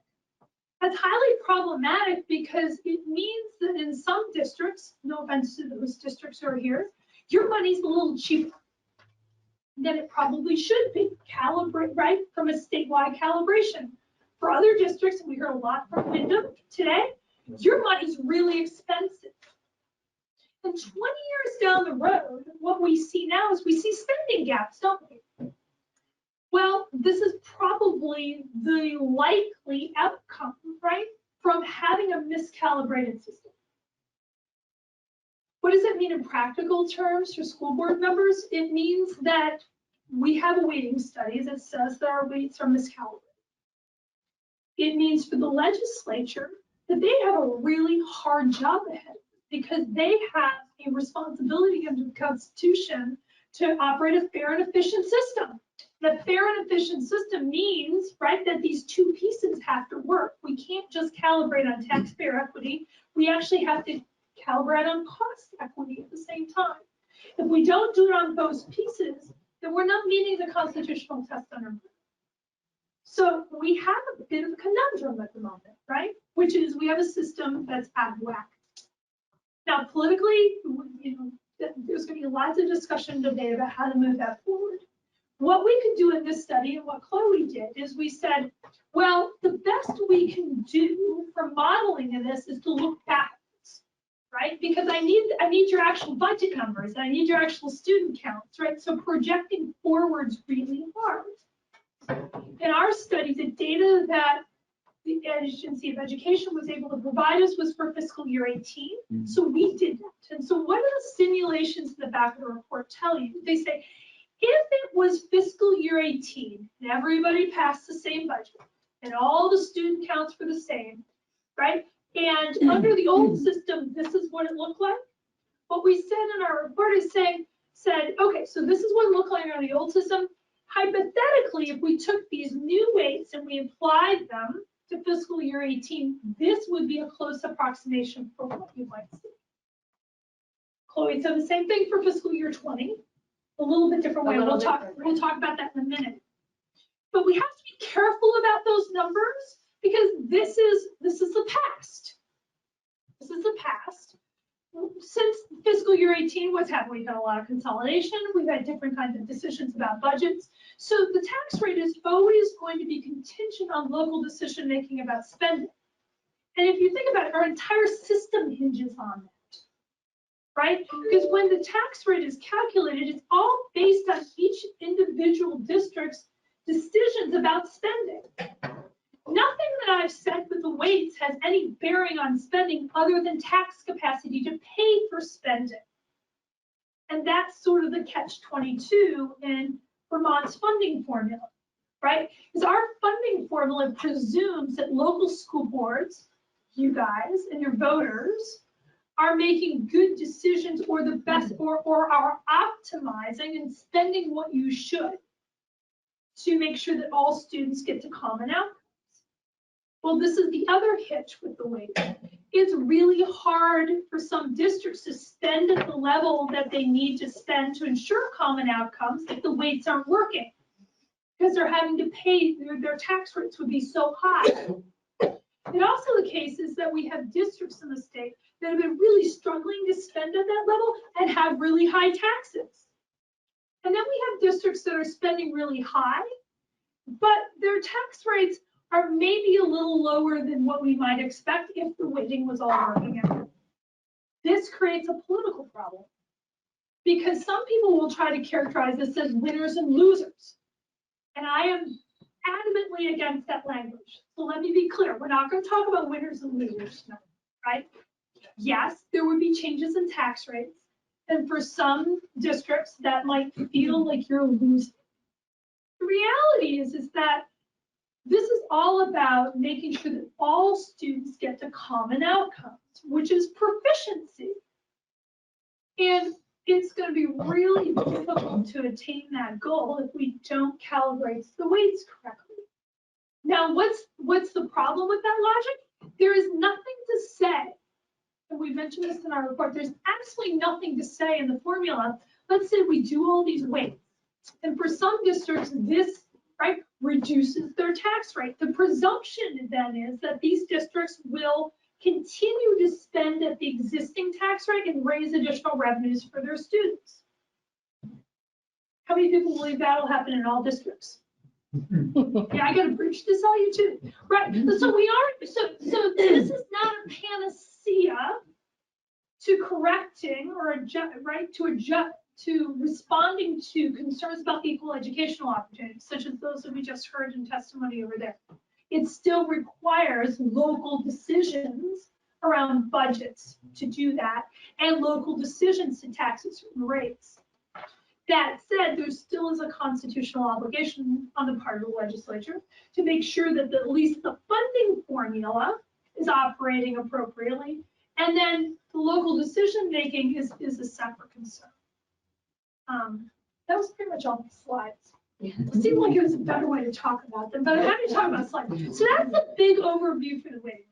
And I can talk to you about how we developed the weights and all the math we got, I'm a professor. I love whiteboards, color pen, like I do math, but I don't know that that's what this group really needs, right? Like this is the big architecture. And I recognize that this puts some of you in a difficult position and some of you in a more advantageous position. I'm going to not use winners and losers. But I also recognize there's a lot of, this is political, and political not in the Republican, Democrat, we're in a presidential cycle kind of way, but this is really hard, right? That this is going to, right? That recalibrating the weights after 20 years of where we've been is going to require sort of a political conversation among lawmakers, but also school board members around this. And I think one thing our formula does well is it says that all kids are all kids, not our kids are your kids. And if we truly believe that, and we truly are committed to that, this is kind of the test right now, right? Because the weights are about all kids. That doesn't mean that you as elected school board members might feel some pressure, and I've heard some of that around tax capacity adjustments. That was my spiel. So Chloe, we did simulations for fiscal year 18. Chloe has since updated those for fiscal year 20. I think you were going to talk a little bit about those, and then maybe we should just have an open discussion with it. Would that be cool? That's totally fine. Okay. It's a good way to get me back to my cookie. Yeah. Yeah, and cookies. So my name's Chloe Wexler. I work for the Legislative Joint Fiscal Office. Similar to, the little pre-ramble that Tammy gave, no, just in the sense that I also am, a nonpartisan fiscal analyst. And, the weighting study came out, we had a request come in. Obviously, everyone wanted to see what it looks like under the new configurations. And what we were able to provide is slightly different than what was portrayed in the FY18 analysis for two reasons. The first being that the small school grant weights that were proposed in the weighting study were not incorporated in this analysis initially. We are working to update that now, but that's where it gets into a little bit tricky with my legislative role. I mean, that's a legislative decision because that is currently operating as a categorical grant program. But we have since received data and a request, and we are working to update that, so stay tuned. It will likely not change. Just to be clear, the simulations in her report are apples and oranges comparisons, right? Yeah. She simulates something different than what is in our report, just to be clear. Yeah, absolutely. And that's not a critique, it's just these are two different policy decisions. About mainly in regards to this, to the allocation of this small school grant as a categorical grant program or a small school weight. And like I said, when we do get that updated, it will likely be much more reflective. On the whole, I think if you are, a large district, you're not going to see a huge change, but for some of those smaller districts that really would see an increase in their weights, there will be a change. And so, that will be forthcoming. And so not to get too hung up on that, because like Tammy said, both of these simulations are extremely illustrative. Look, we can't predict budgets, we can't predict student populations, and we don't know what kind of decisions will be made locally if we were to go forward with these weights. So that's the first difference. The other difference is that in the analysis that was provided by JFO, because I also am involved in setting tax rates, when we look at the difference between current law and the proposed weighting, we also take into account that there would be a change in the yield. Obviously, looking back in FY18, the same yield was used for both simulations, which, it gets tricky because, like Tammy said, we have a totally circular formula and everything is dependent on everything. So when you see some of these districts that in the proposal are going to see a tax rate increase, that means that they bring in more money. And so if you really are trying to look at, okay, here is where we were in FY20 under current law, we raised X amount of money to fund these budgets. And then we want to look at, okay, we changed the weight and, look, we raised additional revenue. Well, then that's not the same, that's not an apples to apples comparison on tax rates. So that is something that was incorporated into this analysis, and it does make the rate differentials look slightly, less extreme than they otherwise would. But again, that is, a function of our sort of circular system. The other thing that I thought would be, important to flag and is being talked about in the legislature is some of the current statute that really interplays with the funding formula and particular, and tax rates essentially, and equalized pupils. So, we have the excess spending threshold, and when you change people's equalized pupils and you don't change their spending, lots of districts end up bumping up against that excess spending threshold. And so in our analysis, we made the assumption that districts were not penalized. And so you're not seeing that. But just so you know, there is discussion in the legislature about, what happens to that policy in conjunction with the weights. Another similar, thing to think about is the hold harmless provision for equalized pupils, which if you are, a school board member in a smaller district with declining enrollment, you're probably seeing a benefit from that, even if, again, you're not able to calculate your equalized pupils identically, but I see that you're still getting a benefit from that. And what that policy says is that if you're losing more than 3.5% of students per year, you're going to be limited to a 3.5% decline in equalized pupils. So obviously now we say, oh, you're going to have an equalized pupil change of, 20% or negative 20%, then obviously that policy has to be looked at as well. So I just wanted to flag a couple. Did I have any? The only other really small one is the Act 46 merger incentive throttles. But there's only about 10 towns who are still getting those. But just so you know, there are some assumptions, additional assumptions, in addition to the assumption that budgets will remain the same. But we had to make some additional assumptions on current law in order to run some of these simulations. And in addition, in committee and in the State House, there are conversations about these that are going on. So I just sort of wanted to flag that. And then also, I understand that obviously the numbers are different, but again, we're always going to be looking backward. We're never going to be able to 100% predict the outcome of this, because the outcome of this is going to be what, school boards and local decision makers decide to do with these weight changes.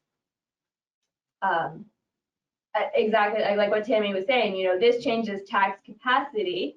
It doesn't necessarily change how much districts are going to spend, which is, it gets tricky because, for some of these districts, it's like you're going to get this big reduction in your weights, and we can't say for certain that they're going to put that into their school or take it as a tax break. And so, there is conversation about that happening as well.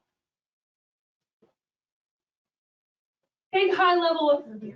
Big high level overview. So, but yeah. What might be helpful is if you could go back to my slide. Yeah, this was. I was going to say, why don't we put the weights up? Absolutely. I had them on my desk. Put it down a little bit. This is all the stuff. You guys can look at this, and I'm happy to talk about it. But I put all kinds of detail in it. There's a really good slide. It's on. If you keep going down, down, down. Oh, I saw it over there. They should be the same. What is it? There it is. Yep. Right. So that's so there are the weights, right? So I thought maybe just put those up there, and so that'll open up the floor for questions and discussion. I saw him. Yeah, go ahead, Dan. Oh gosh, everybody wants. I just wanted to make a statement. At least three people, Kim and both of you have mentioned that, yes, just because you now have greater tax capacity doesn't mean you'll do the right thing and, take care of the special ed kids or whatever. But, having been over at Senate Ed this afternoon and listened to 50, 75 people, one after another, talk about the things that they have not been able to do. It's heartbreaking. I don't think a single person there would ever consider, if they had more tax capacity, addressing some of those issues. And I don't mean to It's an issue. dispute that. I think that it's just good to be clear about how the formula works, is that all this does is create tax. If the weights are, right, the weights are intended to create tax capacity, and that's the equity mechanism, right? Is to, by reducing the tax rate, making it more feasible for districts to spend at a certain level. That is still a local decision. There is nothing currently in statute that enforces that decision. And so while I can't speak to intent, I can speak to hope, right? And so that's true. But we certainly need to recognize that there's nothing in statute that requires that. And it may not always be the case that localities make that decision. Right, I just wanted to, I just bring up the afternoon, so thank you. That's fine, yeah. Can I tell your hand? I don't know, am I allowed to speak, Mr. President? Let me go to Kim first, and then I'll come right to you first. And I think my point was in the timing of implementation. When budgets have already passed this year, there's nothing to be done except for that adjustment to be a tax adjustment and not an investment adjustment. Yeah, so this report, because it was not in our scope, right, did not recommend an implementation schedule, right?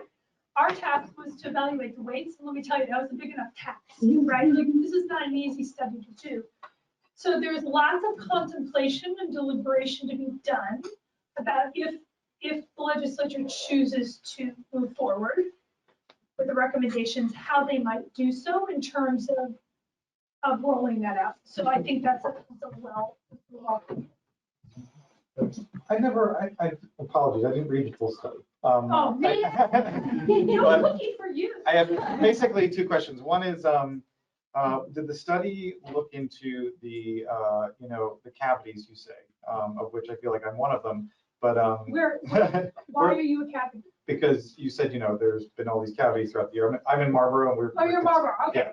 So I just feel like, was it looked at all the times that these towns were also penalized for being over the threshold in the history? Yeah, so in Vermont, there's been discussion about reparations and, there's less saber rattling. The reality is that's really not applicable under Vermont's formula. We're a foundation formula, you might think about that, but the reality is, since ultimately it is the local decision not to spend at a certain level and take the tax rate accordingly for that, there's really no leverage on that line of argument because our formula is based on local decision making about budgets. So hypothetically, any district in the state could spend anything they wanted to, as well as they're pretty much willing to pay for that, including penalties for being above the threshold, right? I mean, there's no official cap on spending. It gets really expensive, right? So there's no real traction around this idea of reparations going back, right? And so it's just under current statute. Going forward, what it means is that some of the what may feel like dramatic adjustments in tax rate, the cavities and the fillings, and that was my analogy, right, may create additional tax capacity. The challenge then will be twofold. One, for districts for whom tax capacity has been now realized, to continue to spend at this level and resist urges to reduce not just education taxes, but municipal taxes. These two things go hand in hand. And if they do increase spending, making good decisions about how to invest those dollars. The study doesn't deal with that. And this is actually something that, certainly the agency secretary is interested in talking more about under the EQS. But simply generating more tax capacity does not necessarily translate into equal educational opportunities. There's some other steps that have to happen here. But because those additional steps exist, does not absolve, right, any of us from the responsibility under freedom of the Constitution to operate a fair and efficient funding system. These two things in Vermont are separate from one another. Our quality standards are separate from our funding system. I don't know, does that answer your question? Yeah, and then the other one was related to the weighting, which Yeah. is what, I guess, the existing is really only the weight that existed for prior to your study, right? And your Yeah. recommendations are on the right. That's So correct. that's all we were weighting things on. That's those it, and three we little did not buckets. touch the pre-kindergarten weight, thank God. Because, and that was not in their scope of work, and my understanding why it was not in the scope of work, and I'm certainly, you guys can all speak to this, is that the pre-K system's too much in flux right now to really think about it in a thoughtful way, until we have a real stable structure of what that pre-K weight is. So it's not in our studies, the pre-K weight stays the same. So our existing weights are in column 1.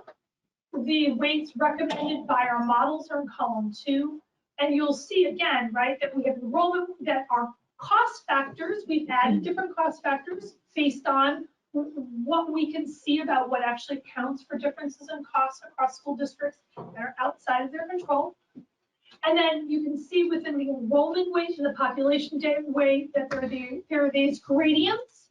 And remember, those gradients were identified by looking at actually the curves at which, right, looking at the curves and saying where are those inflection points where costs really differ, right? So there's a difference in costs for a school with less than 100 students, and even though they're both technically small, and there's a difference in cost between a school with 100 students and that with that which has 101 and 250 students, right? But after 250 students, there really isn't a difference in cost of operating. Thank you for that question, please. Yeah, Jim, right? Jim, yeah. Okay. Kind of interesting if you point to pre-K as being in flux, like the rest of our system. Which brings up a point that I was really, in a way, I was really pleased that we had the 18 numbers and then the 20 numbers. Yeah. Because, so of course I go to my neck of the woods. And with the 18 numbers, that was pre-Act 46 merger. And, then you look at it on a school by school basis, and now the 20 numbers were for our merged district. And that just raised, when we were talking about, doing the right thing and spending the money that's required, with Act 46 also us doing all these mergers, we have a wide range of schools we have 5 schools within our district. And some of those would have gotten significantly more money and some less. So even, the timing, this kind of would have been great if it came out when they were talking about, a decade or so ago. But at this time, as we also have the complication of, if our overall new bigger district has flat, then still we should be reallocating to individual schools based Right. on need. So I think that's another so these complication. models are at the district level, right? And the other thing to take into, this has come up with the population density. This is the population density in the district. In some, there's been, right? Because one of the things that happens with this set of recommended weights is that the small school grants go away. You can't, it's not both.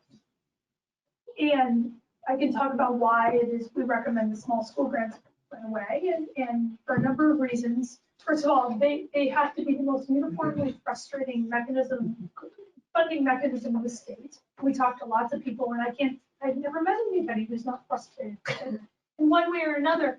The other thing is that it really isn't good school or public finance policy to have a categorical grant program that is providing base support for schools.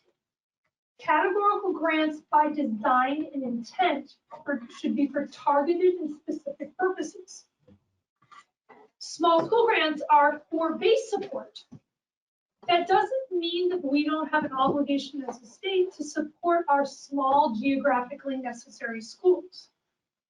But when you start to weigh all this out, I think we've seen how the small school grants and some polarization, it's unpredictable, right? And things like those are the kinds of things we should never have in a base funding model for schools. It makes your job really difficult, right? It makes the legislature's job really difficult. And it also isn't a good way to sort of be predictable and transparent about how we fund schools. And so by pulling in an enrollment weight, which is, we identify enrollment as being a cost factor, we can't have a small schools grant and an enrollment at the same time. So that's what you see here. But then there's a policy decision that goes along with this, right? And that is, well, should we apply the enrollment weight all the time to all schools less than 250? You could. But this comes to your question, which is about policy alignment. And that comes to our population density weight too, which is with the current policy priorities in the state, whether you agree with them or not, they are what they are, which is about consolidation, district alignment, district level decision-making for resources, operating funding systems that are targeted at schools within districts fractures all of that. It makes it really difficult to get at sort of these district-wide decision-making, putting all schools on common footing and thinking about those decisions. Go ahead. But I have to tell, again, we have, we have geographically a big district with, and we have some schools that are sort of a little bit, we have some that are small schools. We have some that could be considered geographically isolated. But now that we're a big district, it's as if all that's gone away. But would that If be you're the case under the doing our numbers at the Taconic and Green level versus at, a Floodbrook school is on the mountain all by itself, Sunderland, we, But is the population density of your district still sparse? oh, parts of it are very, very sparse and But I parts of it aren't. believe your population density of your district is still less than 55, correct? If it, yeah, it is. And if it is, then, so the way that the weights would work under, right, so we have And I'm not trying to do it from my own perspective. No, but I think this but I'm is a great saying that- example. It's a great example, right? So these are the kinds of policy things we have to think about. So we have the weights, and we got to think about like how you implement them, right? And so the purpose of our report, we had to make some choices. One of the things in our contract was thou shalt fund simulations, right? So we did that. And so we had to make some decisions, and we tried to base that on, as our report talks about, we interviewed a lot of people around the state. We really tried to get stakeholder input. We took our empirical data. In our simulations, in our fiscal year 18 simulations, in the simulations that Chloe adapted for fiscal year 20, and we'll be updating soon, right? The assumption is, right, that if you are a population sparse district that is less than 55 persons per square mile, which your description is. That's TNG as a whole is? Yeah. Okay. Actually, many districts in the state Yeah. meet that criteria. If you have a school in your district, if you're a population sparse district, and you have a school in your district that's less than 250 students, for every pupil in that school, they're weighted at that level. Right? If you are a population, if you have a population density of greater than 55 and you have a school less than 250, you don't receive the enrollment rate. You're not a population sparse. I can tell you by running the numbers, there are very, very few instances in the state where we have schools with less than 250 students that are not in a district with less than 55 persons per square mile. And I won't call them out. None of you, they're not in any of your districts. But what I will say is if you saw the list of schools that were less than 250 students in population in districts with more than 55 persons per square mile, nobody in this room would probably say that that was a geographically necessary school that probably shouldn't be consolidated or something along those lines that deserved a small enrollment rate. I've tested this out with lots of political people. They all nod and say, yeah, we agree with you on that. This really, if you think about this, this codifies what we've all been thinking and feeling about the small school grant anyway, which is that we should be supporting geographically necessary schools and providing districts that are operating geographically necessary schools the tax capacity to do that. The difference is that the small school grants, as you know, is a categorical program that comes off the top before you're at spending. So this could be a tricky calculation, right? What this does in perpetuity is says no longer will you guess about whether or not the legislature is going to give you a small school grant in this amount and it's going to look like this. It says from year to year, I can predict that if I have this many students in a small school in my district that has less than 55 persons per square mile, and remember, this is based on census data. This is not going to, your sparsity is not going to change year to year. It's going to change every 10 years, right? I was a school board member. It's like predictability and transparency is a big thing, right? Like it's really hard to do your job as a volunteer if you're constantly chasing your tail. So you can predict year to year you're going to be a population sparse district. You can predict year to year sort of what your enrollment is going to be in your small schools, which means you can predict what your weighted student count is going to be. You can't predict your equalized pupil because you got to build on, but you can start to figure out what your weighted student count is going to be, which allows you as a district, as a merged district, to make good decisions about allocating resources. So when it comes to that weighted pupil count, what is it up to implementation to decide at what level those are counted? Because what I'm hearing is like, so you've got, if your focus is a school or a district or an SU. No. So this where is all where district. It's all district. These are all district calculations because that's how the equalized pupil calculation works now, right? We don't do equalized pupil at the school level unless you have a one school district. So if you're, but then I guess my question was related to Jim. If you're a district or an SU that has multiple schools. That's correct. One of those schools has less than 250 kids, but Right. the other two don't. Right. So And how what does that- under our recommendations, if you were to implement the weights for the students in the school in your district that have less than 250, that count of students would be weighted that way. So the weights So if you apply have- to the so- school level. No, the weights are No, at the it's student district. level. Right, so you're a district, you have 1,000 kids in your district. I'm gonna make up numbers here, I get it right in my head. 1,000 kids in your district. 100 kids in your district attend a small school. Those 100 kids in your district would now be weighted in that one small school with 100, well, I should say 99. You have 99 kids. 39, right? So you're 1,000 kids in your district and 99 kids out of your district attend a small school. Okay? Those 99 kids would be weighted 0.26 in your district level equalized pupil calculation. The equalized pupils at the district by statute.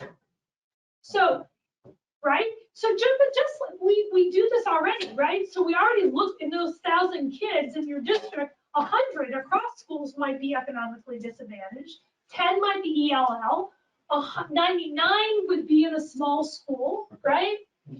All of your kids, because you're in less than 55 persons per square mile, would be 0.17, right? And maybe you got 500 kids in middle. You see what I'm saying? Like it just adds up. All right, I guess, so the way that I see it, the weights apply at the school level, but they're summed up at the district That's level. what they apply at the As a student level. Student level. And it's, so if you have 99 kids in your district who are attending a school less, right, that has an enrollment less than 100, those students be weighted at 0.26. Yeah. And sorry, one more question, and it relates to, so you had mentioned before that the JFO analysis did not include the small, the The JFO analysis as it stands right now maintained the categorical grant program for small schools, So does which that means mean that we didn't include those weights? We didn't include those weights. What we're working on now, we got some additional data and a legislative request, and now we're going to update it, assuming that the categorical grant program is removed. And that wasn't a problem with our weights, that were really No. data issue. They didn't have the school level data to rerun our models for fiscal year. And to Chloe's credit, she redid the models the best way she could, given the data that she's since received the school.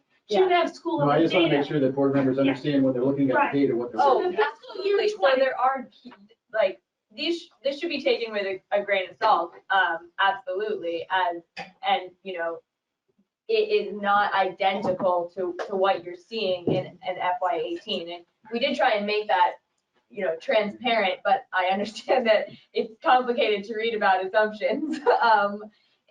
But so the analysis that we ran did not include that small school enrollment. It subsequently will, and it also did factor in, like I spoke about, that yield change. So that definitely had an impact on tax rates. It'll include the small school weighting, take away the category. That's correct. Exactly. The updated models will. Our fiscal year 18 models reflect this. Our fiscal year 20 models do not, with the exception of the small schools. Yes. Now, that will shift tax rates primarily for districts with small schools, right? And it's going to shift things, but the shift's not going to be so much at the top end for the large school districts, I'm guessing. It'll be mostly down, right? The shift will be mostly down on the other end for districts that operate small schools. But the magnitude will be a function of everybody, because that's how it works. And it will also be sort of a calculation of how much money were you receiving for your small school grant, and what kind of benefit are you going to see for the weight, and that's going to be different for every school district and every school, which is why it gets tricky. But again, then you have to move into the idea that, okay, small school grant as a categorical grant providing base support maybe is not the best way to do that, although there will be advantages and disadvantages for different small schools.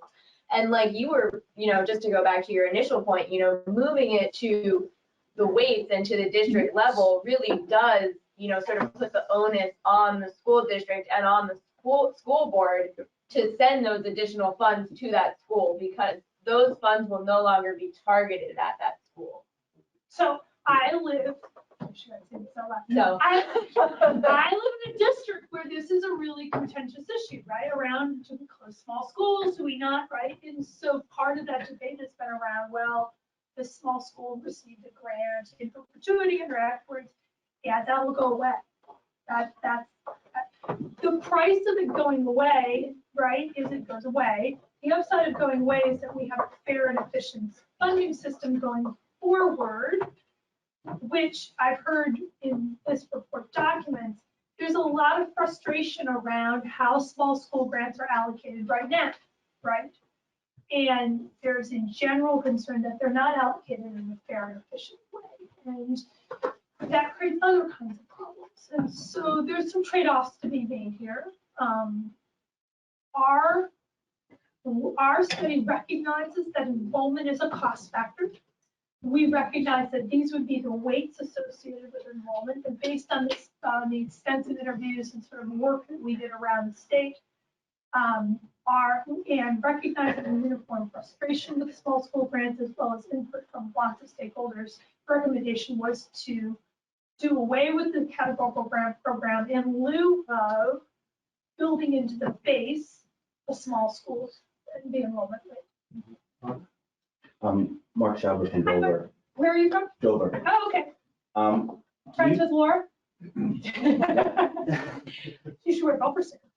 I think I have one. Can you discuss the importance or lack thereof of implementing your formula as a whole versus nitpicking? So you can't implement in piecemeal.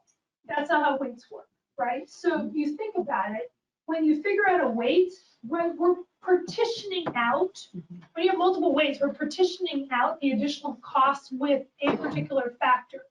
So if I pull out one of these factors, then maybe, let's say I pull out the ELL weight, well, some of those kids are probably impoverished. That means that some of that probably would spill over into another factor. So if you don't have all the factors in it, all the weights, you are not correctly accounting for the true differences in costs across school districts. So this is kind of, you got to eat the cookie or you don't eat the, all about cookies, right? But like, so you got to take the weights. One of the conversations that I know is going on in the legislature right now, and again, we are nonpartisan, is can you phase in the weights? Well, you can't phase in the weights from the perspective of say, well, let's make it 1.0 for poverty this year, 2.0 for poverty, and 2. You can't do that because they are contingent on one another. You just can't do that. The weights would no longer be valid. there are other things you could do. You could set the weights and you could have, for example, Wisconsin did years ago when they went through a very similar exercise. Vermont's on its own. Other states have had to deal with this. This is a hard thing. But Wisconsin did this, had a redo system.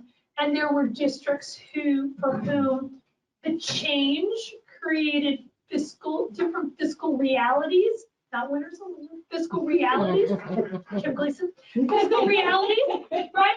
And so the state then said, well, we're going to buffer that change over a couple years, right? In terms of giving people time to adjust their spending, adjust things along those lines. I can't say, I know nothing about the legislative process. I don't know if that's something that we can see, but. Was that like a Kaplan changes to that, to the tax rates or something? In Wisconsin, what they did in Wisconsin is they I'm more provided. interested in what you think we should, make I sense can't for say us. what you should do because that would take me out of my impartial objective lane, which I'm trying to stay in. I'd like to hear the Wisconsin. Well, so what Wisconsin did is they made a big change, right? And in their parlance, they're winners and losers. And they acknowledged that shocks to the system, right? Like, so we implemented these next year. For some of you, this would be a shock, right? Like it would be like, holy cow, our tax rates went up by X amount of money. It's like, that's hard, right? And it's hard because you haven't had a chance to really think about, well, what kind of different kinds of structures? How can we build in efficiencies? How do our taxpayers actually want to pay this additional rate? They might, right? So in Wisconsin, what they did is they said, okay, we recognize that this change is a shock to the system.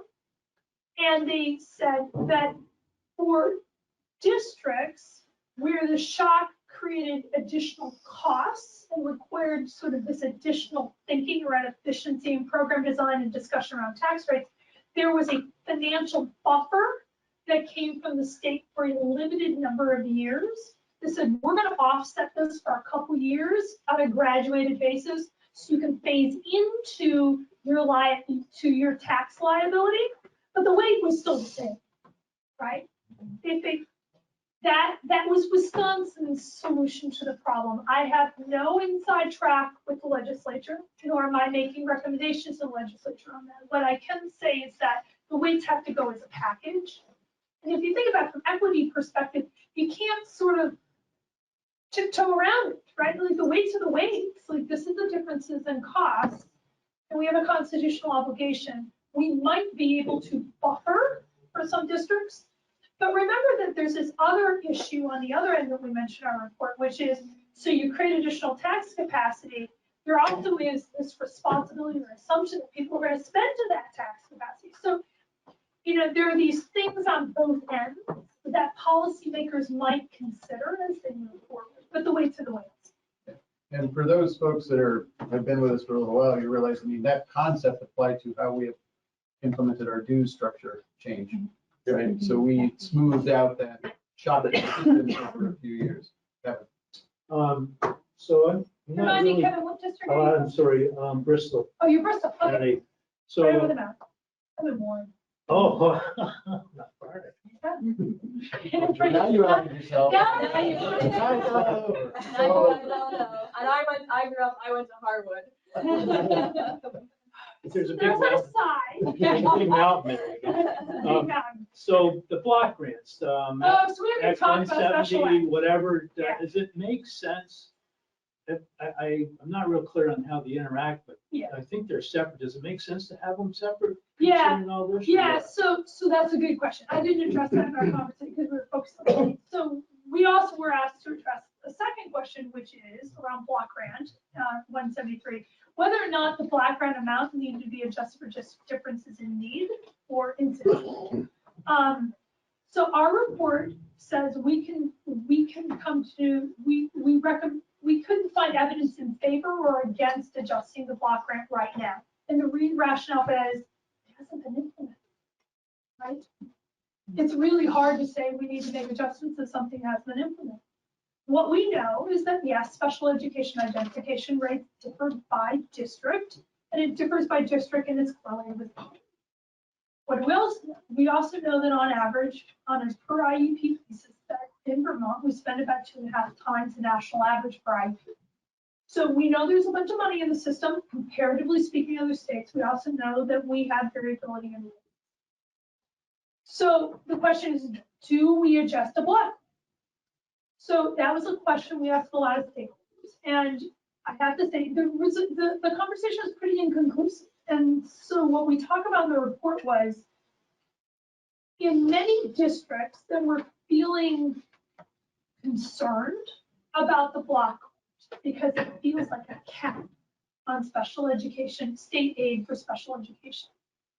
When we talked about that further, the concern was the fact that we currently operate a reimbursement system, and that's a bit of an escape valve, right? Like that's a pressure release for if you have, right? Like that's one of the very few ways that school districts can get additional state aid that isn't through the property tax.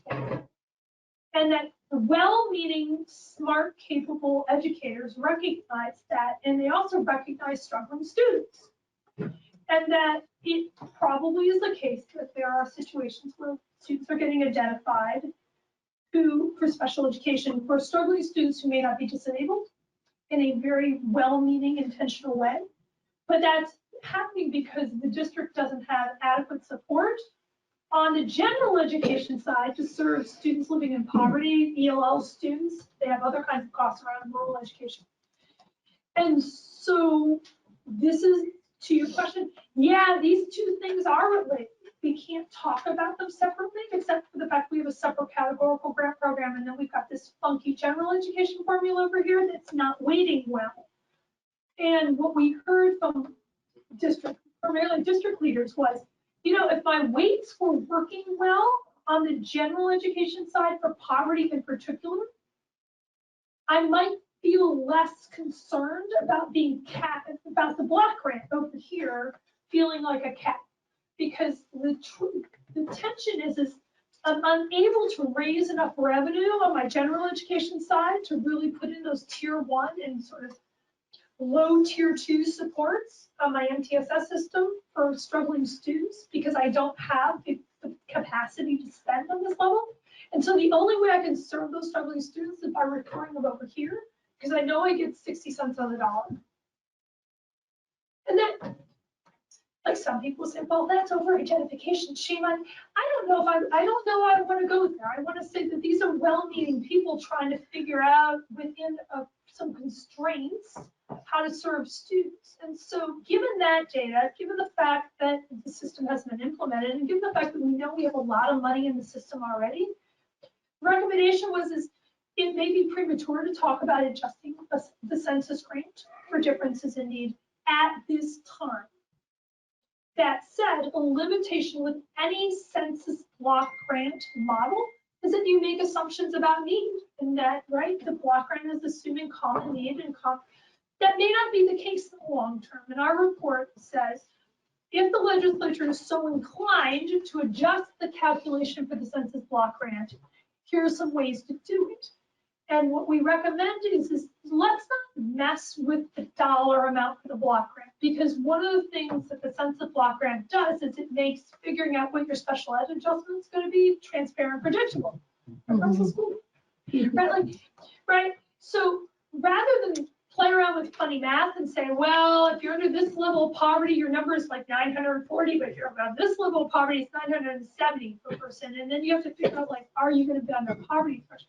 Now, what we say in the report is if there is a decision to adjust the census block grant, and you tie it to the pupil count, and instead of applying the block grant amount to ADM, you could apply it to one of two counts. One, the equalized pupil count, which has all the weights, right? Or just the poverty weighted pupil count. And we model that. But I think, people say, well, what's your recommendation? Our recommendation was that given where we are with 173 implementation, that it's probably premature to be thinking about how we calculate the block grant. That may change in a year, but right now we don't even have implementing regs And we're talking about changing the general education funding formula, and there are a lot of moving pieces. And the risk with recommending a change to how we calculate the census block grant right now is we don't do it right. Right, and then we got a bigger mess, because every time because that means we have to reopen it up again, right? And that would be a much harder thing to do, I think, than waiting a year to have the implementing regs, figure out how this plays out in terms of general education, and then saying, okay, in a thoughtful way, now that we know about how this is going to be implemented, and we also have consolidation going on. Like, there's just a lot of moving pieces, and to really have a good formula for adjusting, if that's the decision, trying to do it with all those moving pieces and saying, yeah, we've nailed what the adjustment would be really hard to do. Does that answer your question? Thank you. But yeah, It doesn't mean that it doesn't need to be done in the future. I'm not sure that we can do it well right now. Yeah. So I will let my board know. I am not opposed to going over our 8 o'clock end time. But what I do want the board to understand is, I think by the end of tonight, though, we need some level of guidance from this board, because we have yet to weigh in on the weighting study. Oh And gosh, so no pressure, Chloe. what I'm looking for is, a motion or a consensus of this board as to what our board position, what our VSBA position is going to be on this. So that being said, Clarence, you had your hand up? Yeah, I had a question. You model the old weights against the new weights, I assume. No. When you. Well, you know how much for a district, how much the equalized student is Oh, you projected mean for to the change. simulation, yeah. Did you do that third one that, my district, I have 2 schools in it that just became a unified union district? Yeah. Both of them small schools? Yeah. Both of them with a small schools grant? Yeah. Where we get to keep that, and under 46, under current statute. That's a big deal that our Yeah, it district, is. along with one of the schools has one of the highest poverty rates That's right. in the state, That's right. and one that's just average. So there's gonna be some That's right. balancing there, but was anything modeled with that third number, that, because it's a categorical grant? So in our fiscal year 18, we presume that no school districts get the categorical grant anymore. And so this is what it would be if you didn't get the categorical grant. Right, because in order to figure out, the ed spending level, right, the categoricals come off top. When we did ours, because we would be double counting in our model if we applied that, we said the small school grants goes away. Nobody gets their small school grant allocation anymore. And so those tax rates that you see, the change in tax rates, the fiscal year 18 models assume, for example, in your district, that the small school grant dollars are gone, and this is what the tax rates would be. With, just jumping in with the caveat that if you are receiving a merger support grant, that would remain. Yeah, this doesn't change the merger support. Because we can't touch, I mean, technically we can't touch The that. small schools grant got switched over to a In the districts that voluntarily merged, you received your small school grant in perpetuity as a merger support grant. So that is no longer part of the small school grant categorical grant program. So that's actually, believe it or not, about 45% of the current appropriation for small school grants is now merger support grants. Right. And in the analysis that Tammy did, and in the analysis that we will be updating for JFO, the schools that are getting that merger support grant will continue to get that. Because that's not a small school grant anymore. That's a merger support grant. That's even though very we're different. just got it labeled wrong, or we Yeah, still Well, think, I mean, it's we all. still think of it in terms another way. Yeah, but it's different because it's not based on enrollment. That was just a category, that was an incentive grant for the merger, and under current statute, you're entitled to that in perpetuity. That's different than the small schools grant allocation that we have. Okay. So the small school grant allocation goes away. If you received a merger support grant in perpetuity, those grant dollars come off the top. They're factored in. You haven't lost those. And you'll also, I mean, if it is a merger support grant, you now know what that grant amount is. it's not, it doesn't change every year. It's a fixed amount, you were guaranteed, whatever, 48K until the. So from that perspective, Clarence, for budgeting purposes, in your merged district, you would continue to receive your merger support grant. And under the current formula, if you have a small school, you would be weighted for that, right? That would be in a predictable way going forward. Other questions? Thank you. Board, other questions, knowing that we're trying to, Don, you're gonna help us drive to a decision, right? I'll make it real quick. So are the Senate, are the senators and the House members aware of, say, the Wisconsin buffer? Yes, in fact, Ruth Hardy was That's all I need was to a know. legislative analyst in Wisconsin who helped implement it. And I mean, I think again, no opinion, but I think if you wanted to, imagine what could happen, if you remember, there was those town level throttles for the merger incentive grants.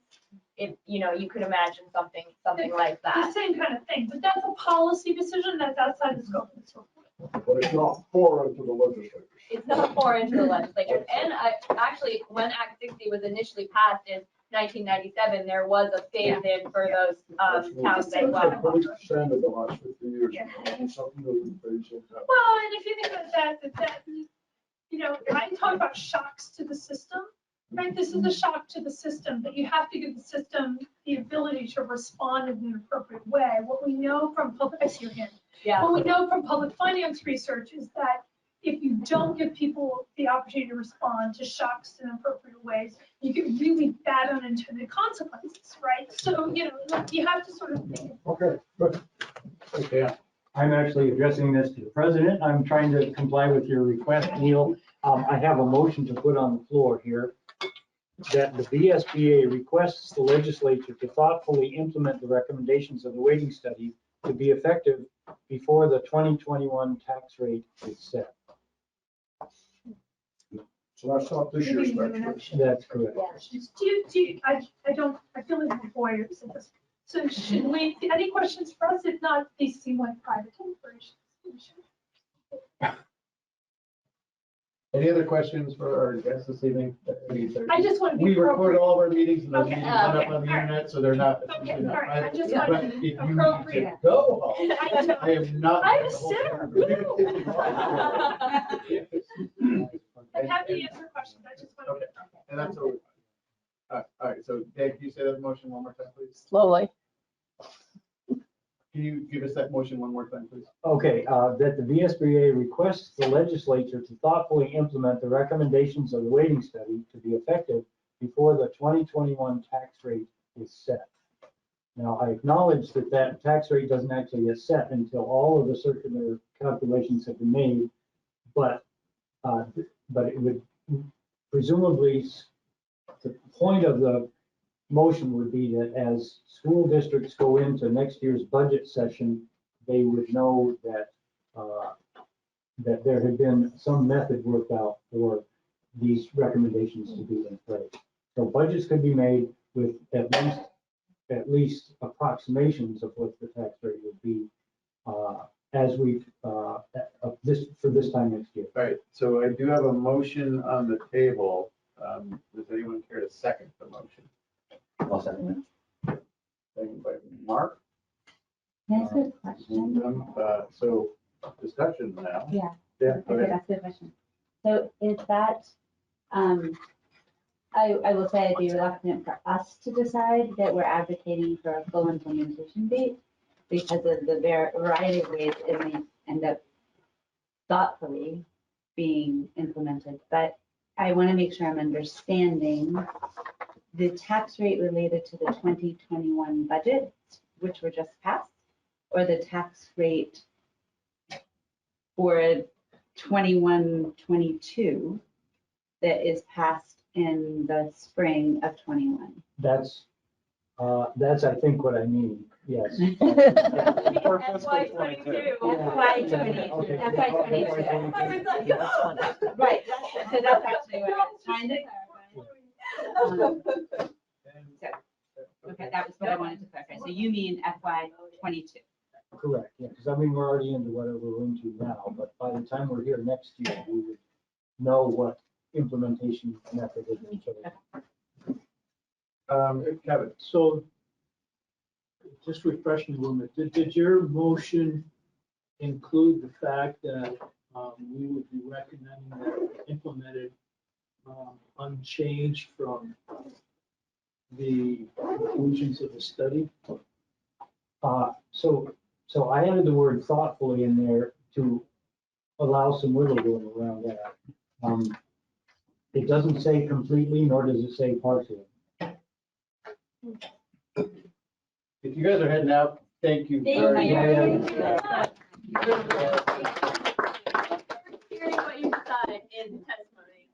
And certainly always, I think my contact information on the slide, but always reach out. We're happy at UVM to answer questions about this study, but also always happy to support school boards in their decision-making and other things. Could So- we amend this to tell the legislature or ask the legislature to put money in so they can continue to employ new people? This was a competitive bid.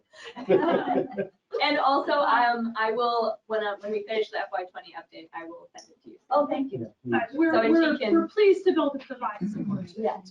and again, it's not just me, there's a team at UVM, and so we've got some pretty interesting and smart people hanging around there. So if there's opportunities for us to support school boards in decision making, we should always feel free to call They all us. pay property taxes. They what? They all pay. They all pay, we're all here. Not all of us faculty members can afford to buy property, but. And also, thank you for being on the board. Thank you. Yeah, Thank you. thank you. Cookie on the way out.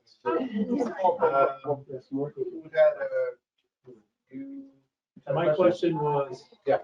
did the motion include recommending that the study be implemented as concluded or stated, as opposed to, because I heard, and my point is, I heard that it's kind of a house of cards, if you will. If you pull one thing or change one thing, you could be like making some radical unforeseen changes. So I don't know if we want to get into the situation where we're saying, well, do whatever you want, if you like it, type thing. Yeah, I will say, just for benefit of board members, I think the nuance here and what we're trying to do is give the organization enough guidance to be able to testify on this without constraining them too much on details and particulars that feel like we're being, that we don't have the ability to respond if something comes up that we didn't talk about or didn't explicitly address tonight. So that's part of the, yeah. I think, agree totally with Kevin that, maybe making a statement that, the weights as, as recommended, across. The question I still have, and I'm not sure the motion is clear enough on is, and I'm really concerned that we're gonna have some folks with very different opinions across school districts. But the question is implementation and how it's implemented. With a big question being, sooner or later. And, and if there were a phase in, how that would work. I think that's gonna be the, I'd feel good about, suggesting that, we do the weights in full. But how it gets implemented, I'm just real nervous of taking a strong position on that right now. Well, we could support the study, The findings. Yeah, implementing the study. If they come back with a change, we would get to respond to that change. Correct. I think, and, we will be among the not losers, whatever we're called, fiscally challenged among us. But I think more importantly, and I think it's really important that even we who will need to deal with this fiscally believe this weighting study is well overdue. It is really critically important for equity in the state. But just like the DMG report offered us profound changes for special ed, which drove us to 173. The time to build capacity to respond to that is critical. And so, to offer the taxing capacity before the infrastructure is built to be responsive, or to shift before anybody knows how to do it, even whether it's buffered on either end of it. I think it should include support from the state for building capacity, just like we were hopeful would happen with the special ed block grant, but we just haven't seen it. So please know that everybody in our district, I think across the state, knows that this is long overdue and this equity issue needs to be addressed, and the thoughtfulness of it. And frankly, as one who hasn't been a fan of both students or, keeping small schools open that aren't offering the opportunities for kids that should be, but those that are geographically necessary are satisfied by, I actually understood it for the first time, and I read it more than once, the sparsity along with the school size, establishing a similar goal so that we're not propping up something that isn't sustainable, but we're recognizing the challenges of some of these smaller schools to provide things with a smaller efficiency of scale, let's say. So I guess, I don't know, I am not comfortable with the timeline. I am very comfortable supporting the findings of the study, the critical importance of addressing it thoughtfully, and providing the support around it on both ends of the spectrum to implement well, whether that's buffering or direct technical support where there's schools that have been so hamstrung that haven't been able to even build that infrastructure themselves if they have the financing. It's almost never just about money, but it sometimes is a lot about money, but it takes time to get there. So I don't know what words that becomes. I just know I can't support that one, Dan, and not because I don't think this is so important and I would be very comfortable saying it needs attention in some way in next year, and with a thoughtful implementation plan that begins to remedy the inequities as soon as possible. But I just thought it important to paint a couple of those things. If you want to draft that out, Kim, I might withdraw this one. Did anybody catch it? So Can I articulate it more succinctly? What I did catch you, so I think that there is broad agreement on this board for at least one motion to be that the VSBA fully supports the findings as presented in the weighting study. I'm guessing that we are all in agreement on that. Where we might have some differences is regarding the implementation. And so what I'm looking for is a motion that captures that, I think that this organization has a lot to offer in the dialogue about what does implementation look like, or what are the, what could it look like, without necessarily saying what it exactly needs to be. I think that we want to be there to be able to offer, because what I worry about is, for all good intentions, a hastily implemented policy can achieve the exact opposite effect of what we want it to have. And that's what I'm worried about in this, really.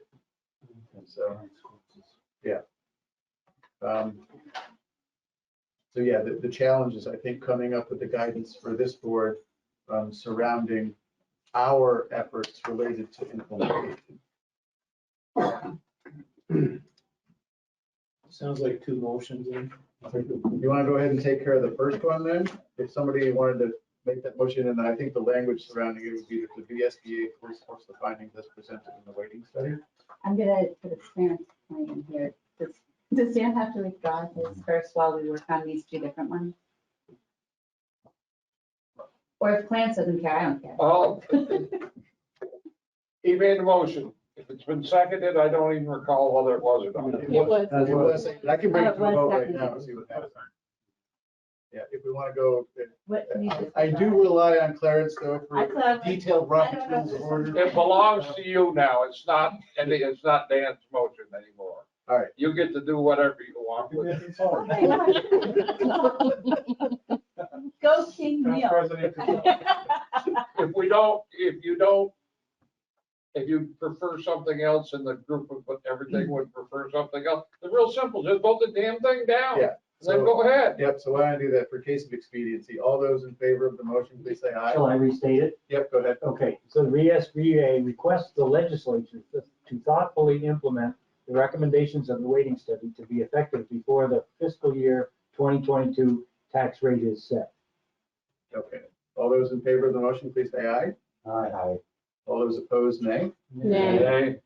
Okay, the motion does not pass. Now, I think we have an opportunity for another motion then. I will move this, the one that you asked for. Sure, the VSBA fully supports the findings as presented in the weighting study. Yes. Second that. Okay, seconded by Jim. Any discussion on that motion? Can we repeat the motion, please? Yep. Move that the VSBA fully supports the findings as presented in the weighting study. Thank you. And Moved Jim by made the Clarence. motion. Clarence Oh, made the Clarence. motion, No, and Jim Jim seconded. seconded the motion. Clarence Any- made it, Jim seconded. Any discussion on that motion? All those in favor, please say aye. Aye. Opposed? I'm gonna abstain. Okay, and an abstention. All right, now on to the implementation piece of things. This is not a motion. Okay, I want to come back to what Dan said and where people were having some reservations just because maybe it's happening all very quickly. But what if we were to put in something similar and say no later than FY 23 or something like that? No later than like FY 23. That's not next year. Another idea might be just, beginning implementation or something. Saying that there ought to be. So what I'm thinking is, I don't care about the wording. What I'm saying is, we're telling them, we agree with this, and then we take the second part of it, and we give them an implementation time that's out there. I hear what Kim is saying, but it's out there, but not too far out there. well, so for clarity though, when you talk about implementation, are you talking about full implementation or the beginning of a potential phased-in approach? Beginning phase-in approach. But remember, the phase-in cannot be really a phase-in. It has to be the full approach with some type of buffers or something. But the thing is, we're telling them what they're gonna decide.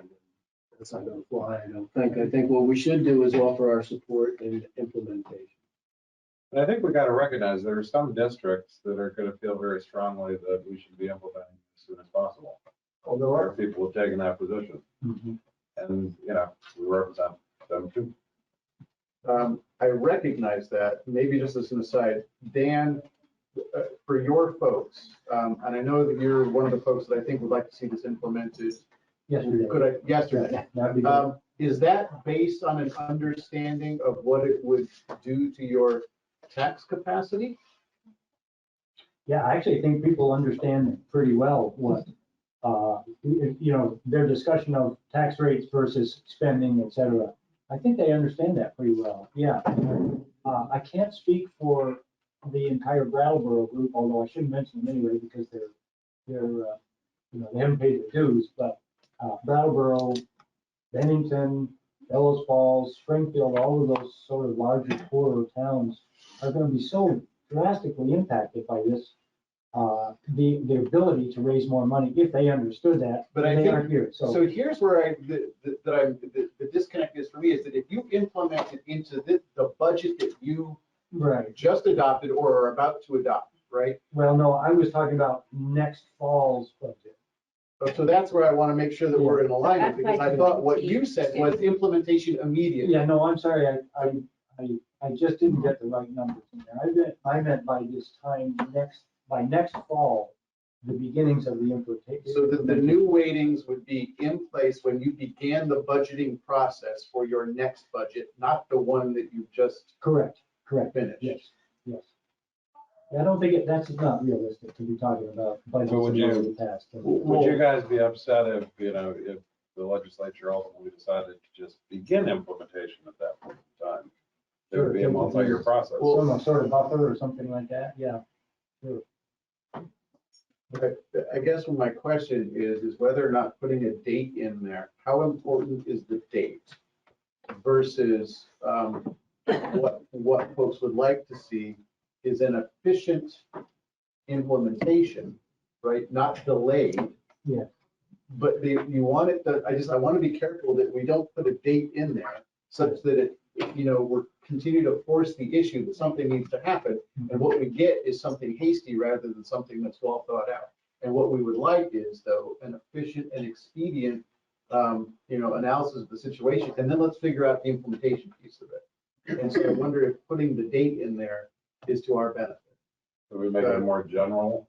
So I only raise it as a discussion. Kim? This is going to be for discussion. You guys can tell me what you think. So the VSBA requests the legislature to thoughtfully consider an implementation plan in pursuit of equity of outcomes for all students, and one that is designed to build the capacity within our systems to absorb the changes in funding due to the changes in weights. That's a lot of words. Not meaning like on both sides of it.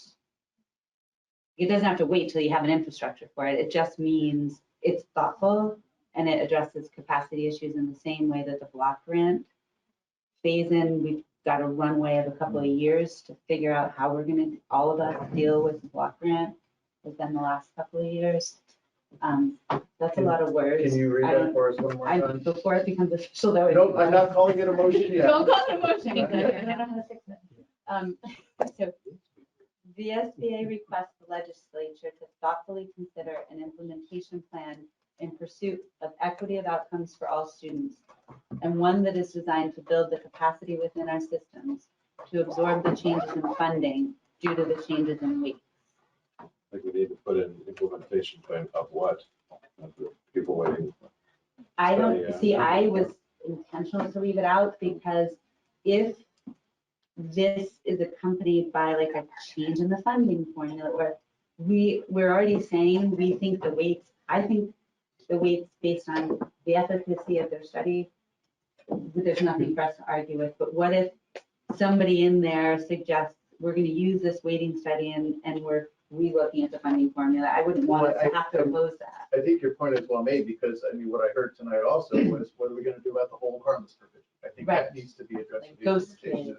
Yeah, what are we going to do about the merger incentive stuff? It sounds like it sticks around. Right, so I feel like I don't know what the plan is necessarily, and for. But I think that I know what it gives needs us to the do. I kind of just know flexibility. what I feel like it needs to do. Those are the two things that I feel like it needs to do. So the thing that it doesn't do that I feel like it needs to do is at least be partially implemented within the coming year.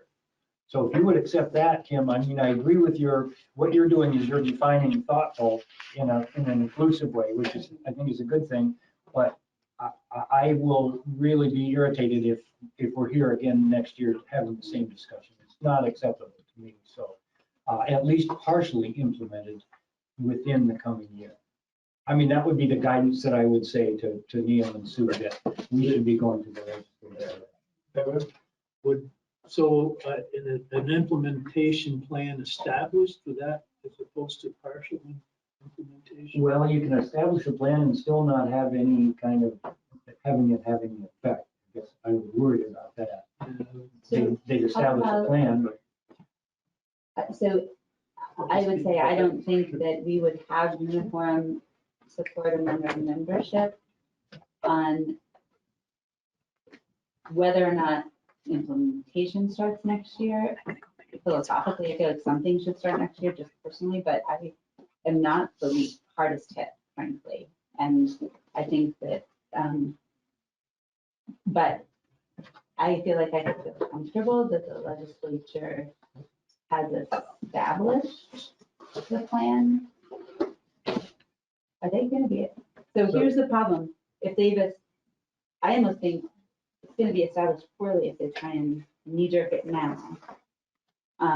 So I guess I just worry that for it to be in implementation next year, it has to be established by the end of this session. We just heard all the complications they don't know how to deal with. The only way it can affect and be implemented with clarity for people budgeting is if they get it through legislation this, whatever it's called, whatever the session's called. So I guess that's why I guess I stayed away from the idea of a time, but I to your point, I would love nothing more than to see that they have gotten this right and established by next year, so that the implementation began after that. I feel like something does and should happen sooner than that, but I just don't, I feel like we are at risk of setting a timeline. Doug, I know you want to talk, but Yeah. this is a VSBA board level decision, so I want to be conscious of making. I wanted to just inform a decision as a board member, because of what I'm hearing. But it's not to like sway opinions or anything, but I just feel like as a board member, if you guys delay a year, people, and we're a very well-educated district. If more and more districts, the 77 that are seeing the tax capacity that they could be, are not, and they do become educated, you're going to hear a lot more from those 76 districts, I think. Just if nothing's implemented this year or no relief is coming. And I don't think that relief, I think that, yes, you won't know exactly what it's going to be, but when you're budget planning, you're going to know that there's going to be some relief. That's what they're looking for in that tax But capacity. wouldn't it, I guess. Because there's and I'm 77 thinking about districts impacted, 39 will be what you call the losers or whatever. But Well, I'm just saying. I'm gonna shut him up now. Okay. No, that's okay. No, I appreciate it. I You just don't have think to it do can that. get it done. I think what concerns me is that we are looking at a constitutional issue. So if we're not trying to get this done as quickly as possible, then we are saying that that is. As a possible way to bridge the gap, could we add the words to Kim's language? Could we include expedient in there? Or do you guys still feel that there needs to be a date specific? I think I'd be okay with this reading. As expedient as possible.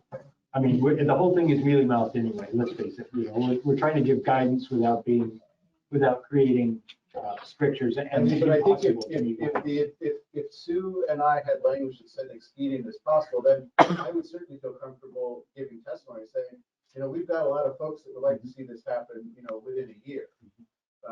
You know, but understanding that there, you know, are implications associated with trying to make something happen that quickly. But I think it gives us the flexibility rather than saying, no, something needs to be in place by next year. And I think, you know, kind of recognizing the point Kim made that this legislative session isn't going on for that much longer. Sorry. And for them to actually get something accepted before then? Okay, sorry, Don. I just want to come back on the real world, okay, that we live in, and the legislature lives in. And I think Ann has really moved an issue and a good healthy discussion. But I'm going to tell you that nothing can get done between now and May that would enact it on that timeline. As much as I support you, it isn't going to happen. The earliest this is going to get done by the legislature will be the first year of the next biennium. And chances are it will be the second year of biennium. So we have an election in November of 2020. Those folks are going to go back in January 21. This is going to be on their table.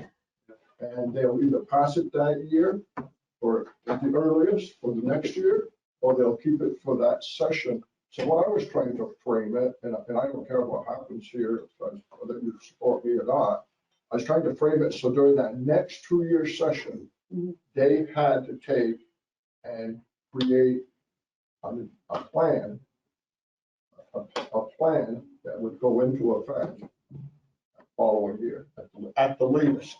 So if they pass the bill in March of 2022, then they have their plan have to be in place the following year. That's all I was trying to take. So if this helps, I think with the addition of the word expedient to what Kim's proposed in this language, I'm looking at a draft right now of 46-746, which basically recommends that the AOE in collaboration with the state board study, recommend, and report to committees how to implement this. And they want that report by. Is that something you just wrote? No. It's S46. S46. Okay. So, you know, there's already something in some proposed language that pushes for that. And for us to have this guidance allows us to get behind something like this. So what we should say is let's get behind that.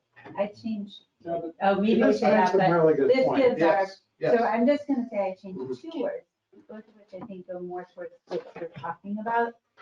So VSBA requests the legislature to thoughtfully and expeditiously establish, not consider or whatever, but establish an implementation plan in pursuit of equity of outcomes for all students, and one that is designed to build a capacity within our systems to absorb the changes in funding due to the changes in needs. So like, if they do something entirely different with the funding So formula, that these are supports the that. outcomes we want That to supports make sure are reflected. Would you be willing to turn that into a motion? Can I make that motion unless anybody before I make that motion has anything else to say about it? Should there be a statement of the offer of our assistance and help in there? Or do you just Or offer is that? that, is that an I think they outline? offer their Is that assistance an based on outline? our guidance. Okay, so And what- I make the motion, I'll read it one more time, I said it. Yes, okay. I'm gonna read it one more time. I make the following motion. VSBA requests the legislature to thoughtfully and expeditiously establish an implementation plan in pursuit of equity of outcomes for all students, and one that is designed to build the capacity within our systems to absorb the changes in funding due to the changes in weight.